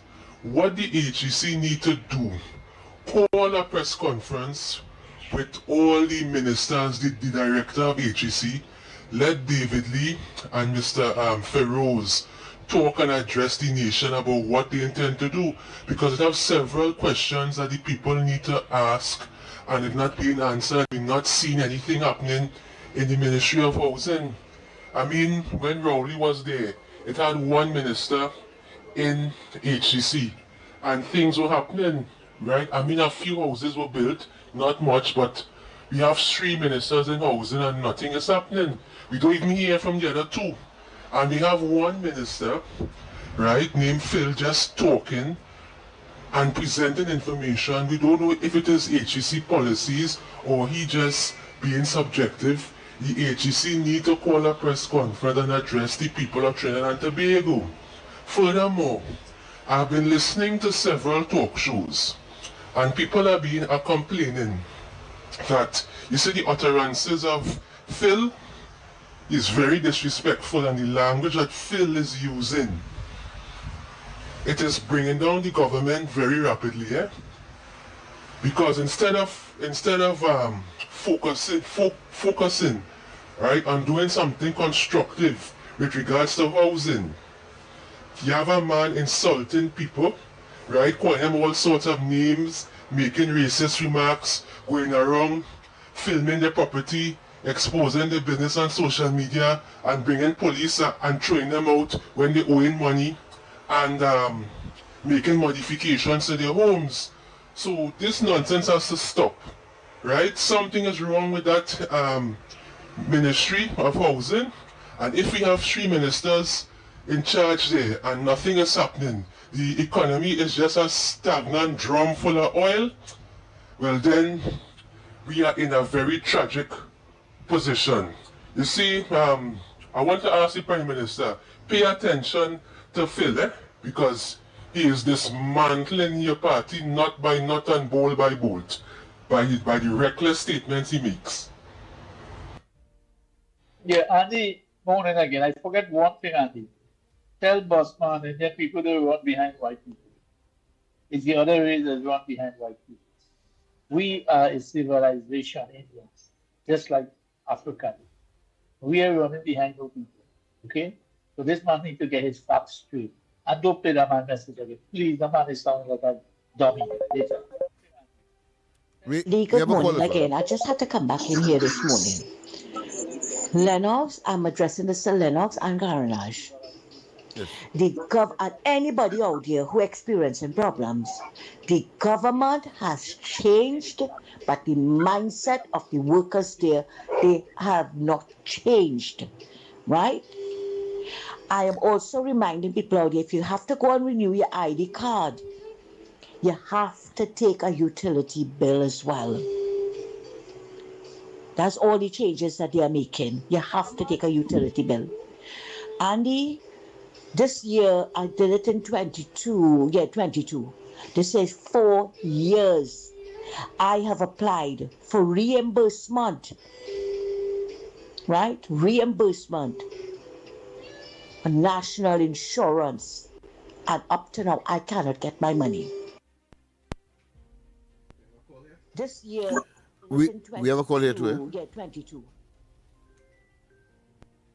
Go ahead with the call on that side. I go pause that voice note. Go ahead. Okay. Go ahead, caller.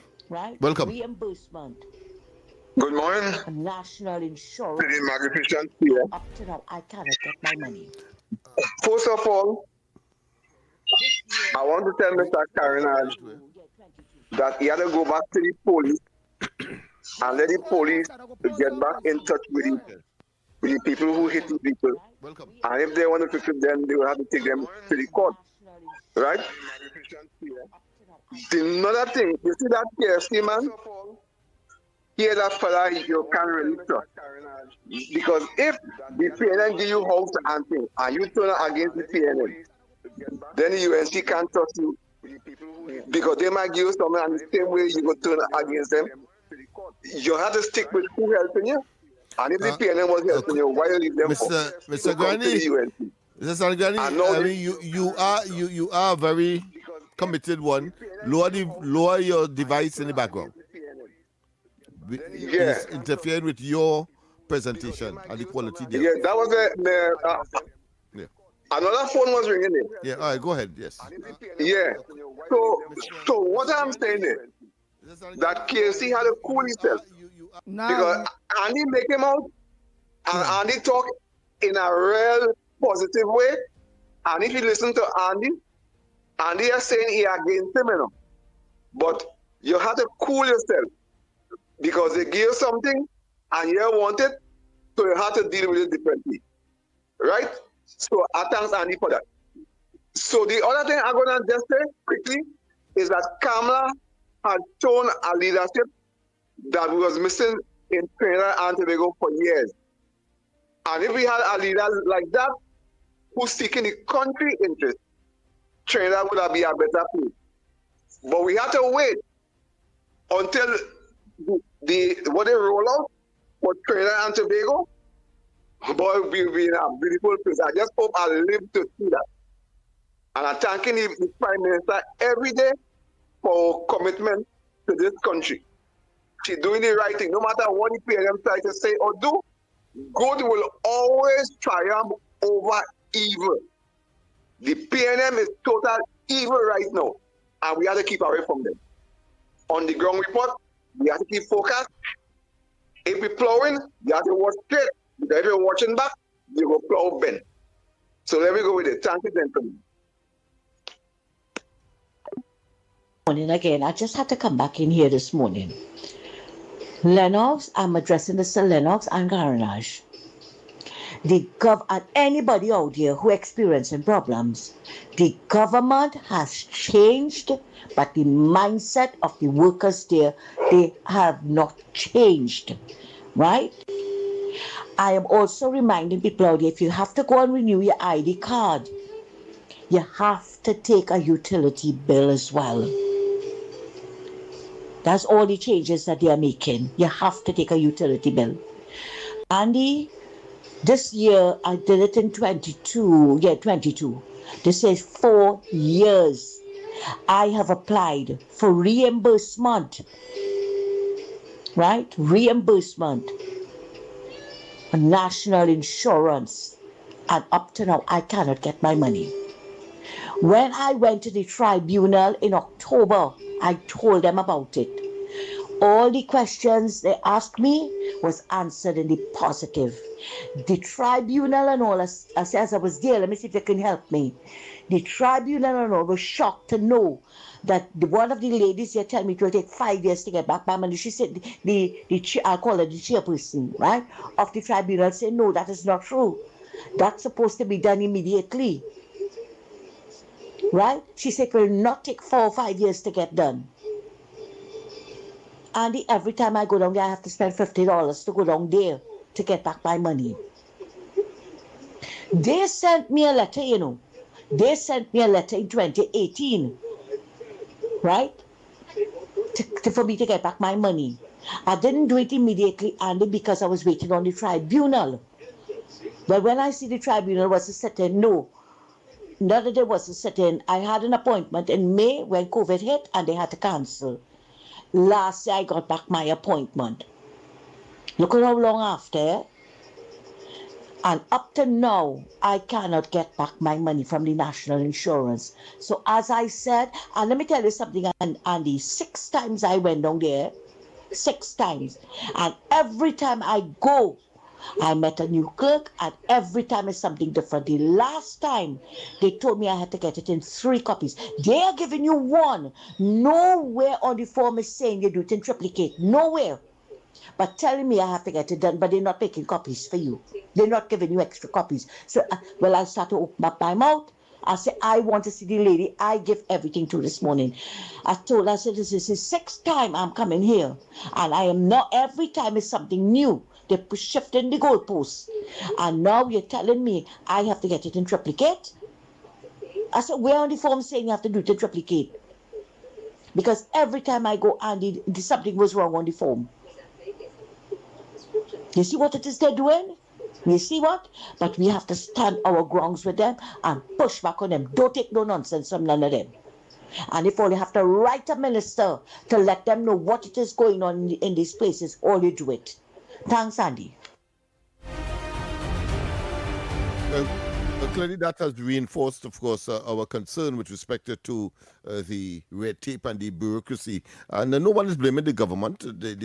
Clearly, those who are in the employ of the government to administer public service clearly are not doing their jobs. And in this case, I think in my case, would be the IT people. In Mr. Karanaj's case, it would have been, of course, the Shagaramas Development Authority. And in Miss Santa Cruz's case, it would have been, of course, the NIB. So if one have to take that as a microcosm, it means that therefore we can use that to say that seemed to be a malaise across the public sector delivery system, and the managers and those who are making decisions must now, of course, come up to scratch if Trinidad and Tobago is to advance in the way that it ought to. We have to go for a break, and when we come back, more on this edition of the Ground Report.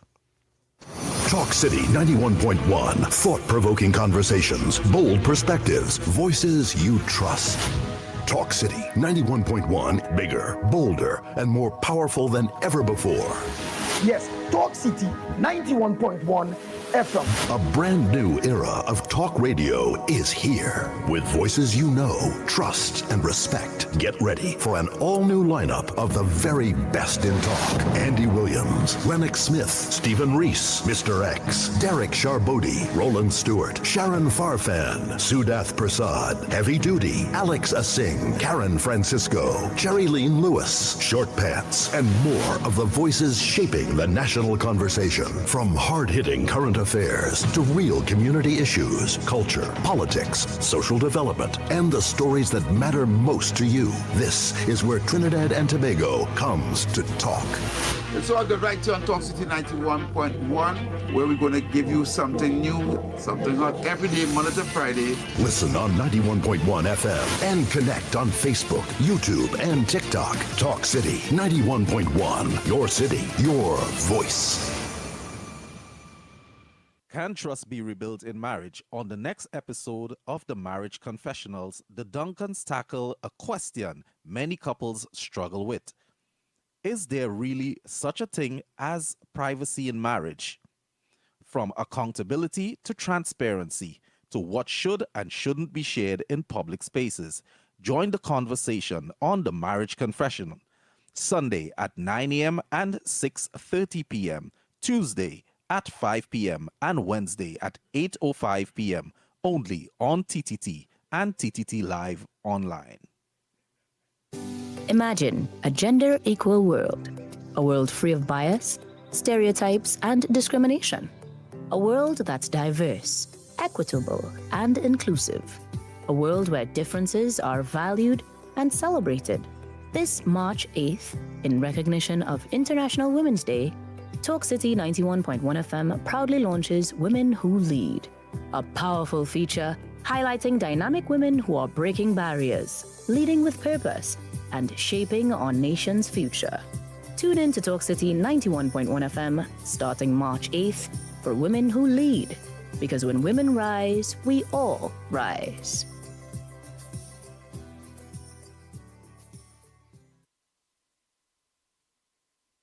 When it matters, we're there, reporting the news as it happens, because your world can't wait. TTT News, nightly at 7. TTT News, committed, accurate, relevant.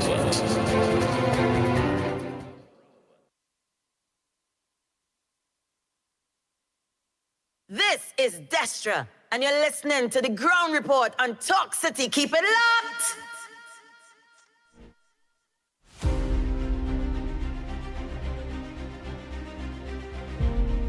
Oh boy, oh boy, oh boy. We are back. How time flies. Time check. It's 36 minutes past your over 8 o'clock. And you're listening to the Ground Report. Right here on Talk City 91.1 FM. You're also viewing us and listening to us online. Facebook, YouTube, Twitter. On our several social media platforms. So let me say a pleasant good morning to each and every one of you again. Thanks so much for listening to the number one, or locking on to the number one program, The Ground Report. Oh boy, oh boy, oh boy. Go ahead, Andy, caller. we cannot. Oh, sorry. Go ahead, caller. Hello? Good morning. I want to ask this question to you all. When I had talked on this program that day, and I had bring information on this program that day, for what the PNM say and what KFC say, how what I talked, that video went the same time in KFC and KFC got it to the PNM people, and they played it the same time, and have me right now on YouTube. How that get out of the station right away? How it get out? I only want to ask that question. Right. How it get out as I finish talk? He said, the KFC said, I got it. I am going to give it to all you. The other one say, I getting it and I giving it to you one time. How it get in KFC hands to go out? Because I talk on the station, KFC didn't take me. I want to know if this is a PNM station or if it is a number one station. But I always call in this station. That is one. And two, I want to say this. One. Something playing in the background, you know, Granny. Something playing and giving me a feedback in the background. Call me back on the number two question that you was going on pose. Go ahead, caller. Good morning, Andy, Uncle Lennox, Snipes, and all the listeners on this frequency and where this broadcast may reach. And Uncle Lennox, give up on the corridor transformation. He won't talk again. But Andy, I would like to say to my honorable political leader and prime minister, the scandal sister, SC, a woman of substance, we celebrate International Women's Day this week on there. Right? A woman of substance that makes international news. Go in a good spot now. Go in a good spot. You're sounding like a robot. Yes, I mean, I do. Lennox Yes, Smith, telling me sounding like a robot. I'm getting that impression as well. You're sounding like a ping pong ball. Yeah. All right. So yeah. Go ahead, next caller. I was making a point. Yeah. Go ahead, caller. Yeah, your second point, Granny. No, I love all the station. All the time since our days, I call in the station. All I did not is to accommodate. No PNM people coming to talk any and anything on all the station. Why is it all you accommodating this boss man and this KFC to talk on this station every day one thing? Now, KFC had got opportunity and he didn't want it. You want to work on your time and you're only pushing children in front for people to feel sorry. Man, not to help yourself. Activists with COP talk on this station this morning. We talk on Professor Wall Street program about KFC because KFC went to talk about how Professor Wall Street is a UNC and talk about Professor Wall Street too. Talk about me, right? Talking camera bad and talking all the ministers bad on all the stations. And all you want the COP want the ministers to call he to do what? The man was freaking. Look, Alexander activists and them selling coffee in El Dorado. And Alexander is the man that wanted in tuna. They're selling coffee. People selling tea. The patron nuts. What's on the highway? It's a plenty opportunity. You're throwing Andy. All right, let me ask you one thing, Granny, before. Yeah. You say before we then used to allow certain things, but we are allowing it now. Before we was online, on we own a social media platform and networks and all those things. Before we was at Robert Amar, which is a private radio station owned by a private person and all those things. Right now we are on a government radio station, which is owned by KFC, PNM, UNC, Tobago, every single body it is owned by. How could we now want to advocate what is right and what is wrong and all those various things and not allow a citizen of Trinidad and Tobago to not make a contribution on a government station in which they own it to? Every day one thing about the government. We had to take it, whether we like it or not. We had to take it. So long, wait, one more thing. So long they ain't cussing, they ain't breaking that rules, and they being as respectable as possible, we have no choice, whether we like it or not, to take the contribution and give them the hearing. It's a democracy.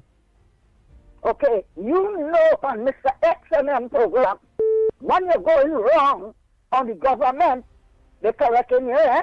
It is not disrespectful that the Prime Minister of this country running behind a white man. That extend them, we can do that. That station? Yeah, that extend them. He had no right to be on it. He had no right to be calling on this station or sending nothing again. Thank you very, very much. With due respect, Granny, and I'm sure anybody will understand clearly what I'm saying. So, Lennox Smith, before I come across... we have a caller, so let's go to the call before we give priority to that. Go ahead. Morning. Good morning. Andy, Lennox. Morning. And I don't know if I look at calling ministers Eli Zachary, but I noticed for a couple days ago enough carrying license office, boy, and it's only a one cashier, and I saw now it have about 200 people at least in that line, boy. I had one experience last week Thursday. I joined a line about 12:30, and 3:15 the cashier closed up, and I didn't get through. And what's right are real old people, and people had to turn back, and I just believe. What line is that? Transport Commission, huh? What line is that? The cashier line. The what line? The cashier. Oh, the cashier. Where? In Caroni license. Oh, in Caroni Transport. I see. Yeah, Okay. and I mean, I want to believe Clive Car, the transport company. I feel that them fellas gonna doing this thing on purpose, boy, to make the government look bad, boy. When you join a line and you hear the kind of conversation and how people talking and instead I get better, I can get worse. Donny, and I believe the minister had to go in there without announcing that he coming. He just make a surprise stop and see the kind of pressure people going through it. Because I know normally a minister going somewhere. We have to shorten it, Andy. We have quite a lot of calls on the lines. But Donny, before you go, I want to agree with you 100% when it comes to license office, not only in Caroni, Port of Spain too, whereby it's a real hell to go there to whether you're transferring a car, whether you're going there to get a certified copy. It sucks. It's hours it taking for simple things. And you're seeing people behind them as a counter, they're doing nothing. People trying to do the correct thing and you taking a whole day to go up there and you're still not getting through. I believe the minister has to just go up there and a surprise visit and just see the pressure people going through there. All right. Because so if he announce he going there, everybody go hold the position.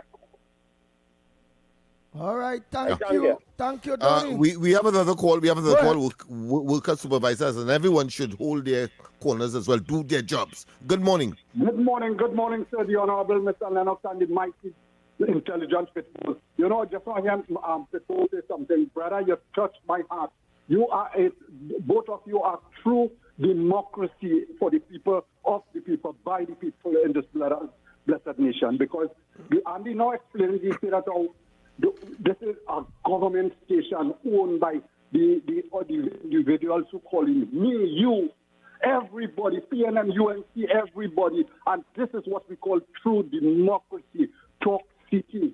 The ground report is really a true soldier. You know, I hear my sister earlier on, Ms. Santa Cruz, and the other person was talking. You know, this is not right. Because in 2018, this government was not in office, right? I had an injury. My brother, but he would have known that because I talked that in the grandstand with the Honorable Senator. In 2018, I had got my workplace stopped paying my salary. And this is not a private institution. This is a state agency. For 2018, oh gosh, man, all you're supposed to pay my NIS. How could I went in the NIS from 2018 to 2026? No NIS have been paid. This is not right. And that's government is saying? That government is saying? Is government what did not pay your NIS? Yes, the Honorable Mr. Pitbull, they was not paying my NIS, and this is breach and violation of the Constitution. No, I think you're free to say it is the Ministry of Transport. You were connected to the PTSC. Yes. Go ahead. Yes. Yeah. But at this point in time, Lennox, this is a very serious thing because I need my contribution to be paid. And here what they're saying is not only me. Normally, when they're going to pay the HR, doing up the thousands of workers in that ministry, right? And they say thousands of persons and a contribution one time. This is not right. I want my contribution to be paid because I want to apply for my business. This is not right, man.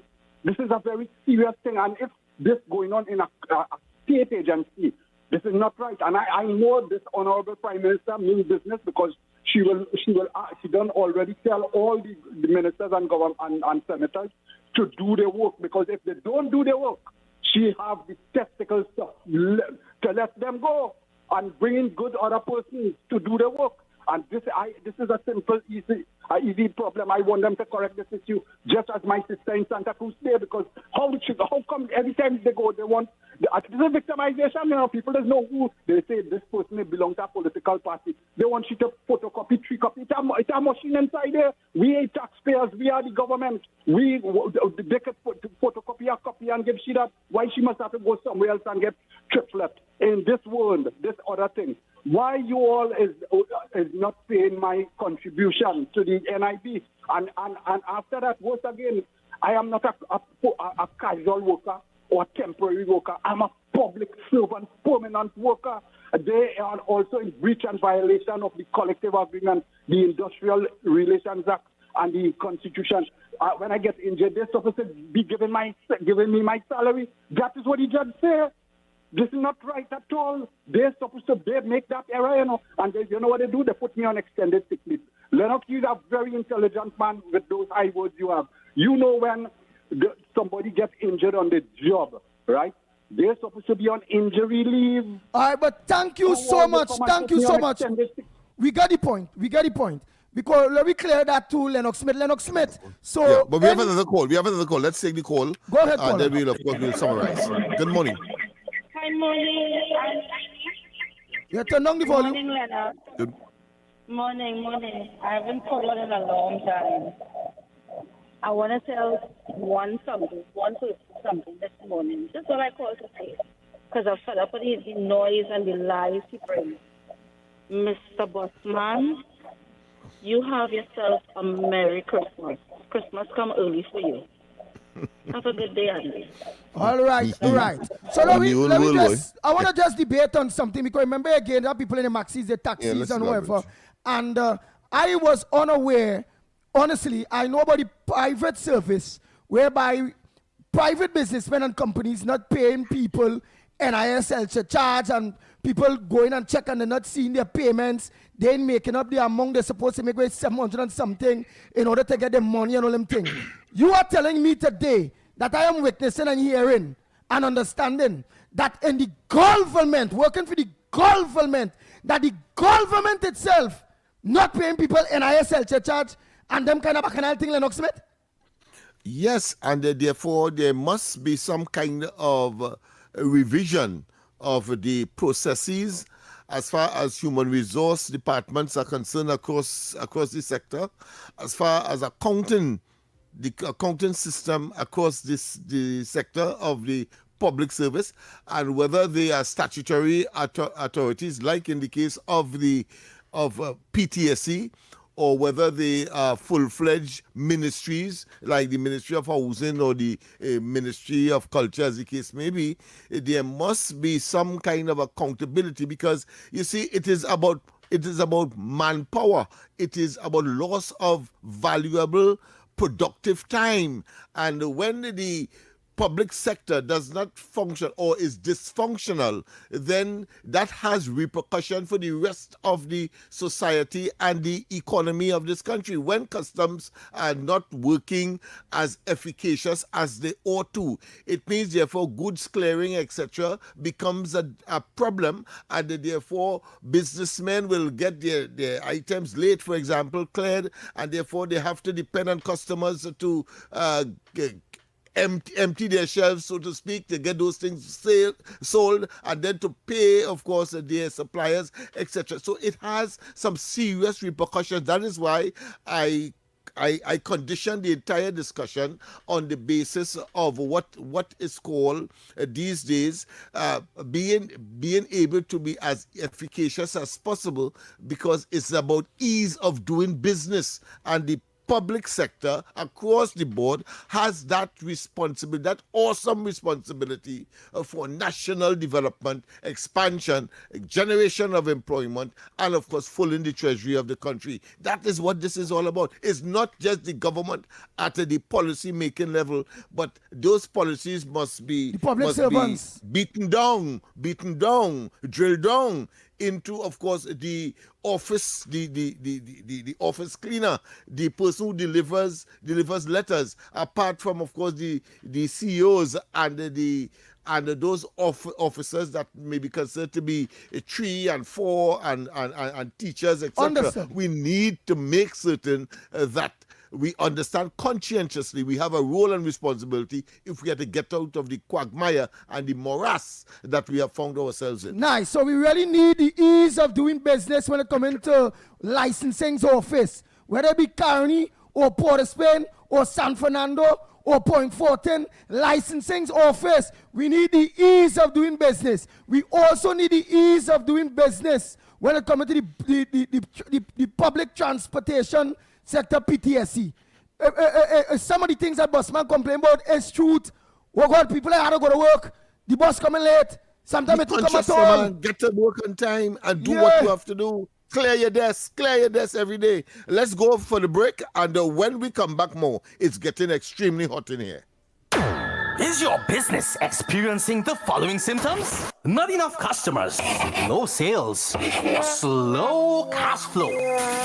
It's time for your business to be seen and heard by thousands of potential customers inside this new, exciting television and social media feature. Welcome. The 1020 with Junior K. Up for this exciting challenge and confident about your business? If you are, the 1020 feature is just for you. It's where you give your customers 10 reasons in 20 seconds why they should shop by you. This fun-filled feature will be captured, packaged, and aired on television and promoted on social media simultaneously. Small, medium, and large businesses call or WhatsApp 764-3378 or 313-4215. Let's feature your business. 1020 with Junior K. It's affordable, effective, and fun.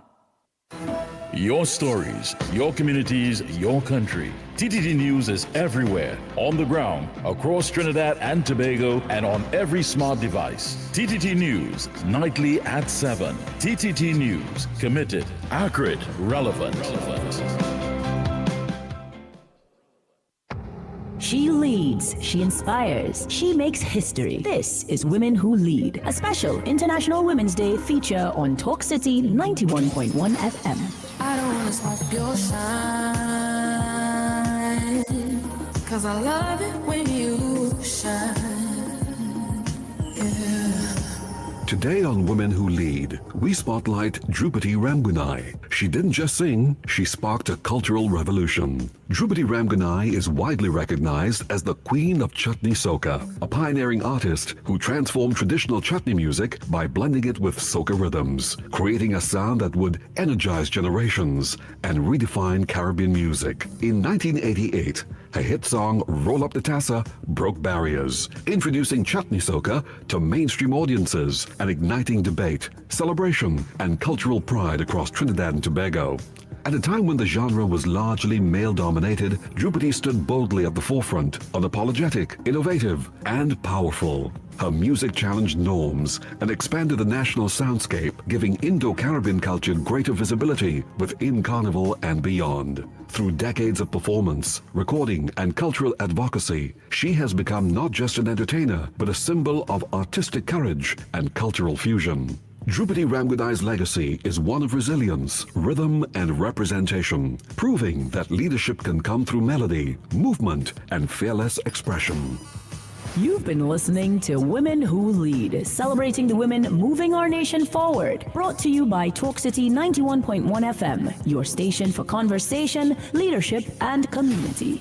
I don't wanna stop your shine, 'cause I love it when you shine.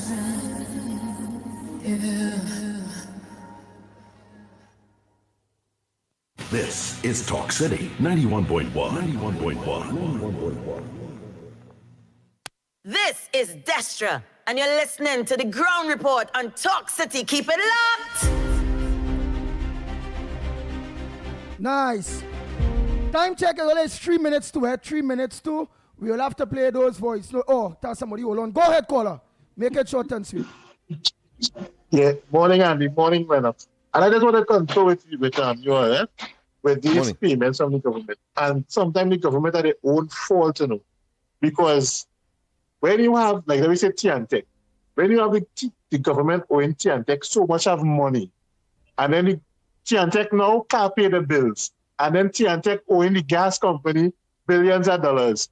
So it's just like a recurring decimals every time that this one can't pay this bill, so our next one can't pay this bill. People who working and they're not paying and private and government not paying NIS. Now NIS under pressure, causing NIS now to raise it, which is no fault of the people, but the fault of NIS. Why they can't get a contribution? Why they're not making no money? Because the people not paying, the government not paying, so they ain't get no contribution to pay the people in them out. And now we have to pay more, and police have to pay more. I could just be a recurring decimal right through, and they're not making any money because everybody owing. When you go to find out about the NIS, because you're owing so much, this employer in pay. After you work so long, you used to find out this employer wasn't paying the NIS. And there's a whole start run around, right through. And another thing, quick. On the oil, I see oil prices is like 190 something, that's 100 and over, right? I want to find out something. Now, when oil prices go up, fuel prices also rise. So on one hand, the country might make a little extra money on the oil and gas, but on the other hand, when we don't have a refinery, so now we lose it up because we had to purchase fuel. Yeah, correct. So now when people say, hey, we're making a little money, we had to purchase fuel at a higher cost now because oil going up. I just want to know if that's how it will go, because the country that we spending top in mud. That's how it go. That's how it go. All right, gentlemen, enjoy your day. Yeah, thanks so much. It's 1 minute to the hour to 9 o'clock. Coming up next, Mr. X, Stefan, with Off the Record. Tobago, don't forget tonight, Corridor Transformation with yours, truly, Lennox Smith. As long as he get the opportunity, because he's a very hard-working fella. Yes, boy. But your voice notes, one doesn't cancel off the other one. Yeah, your voice notes will be played tomorrow. Please, God, for those of you that send your voice notes that it was not played due to time, you all know it's a big program and everybody listens. Right, and just to clear the air again, everybody, it's a democracy and everybody have an opportunity to call in so long as they're not being disrespectful. Until tomorrow morning, please, God, yours truly, the pitbull of radio, are telling you we are out of here.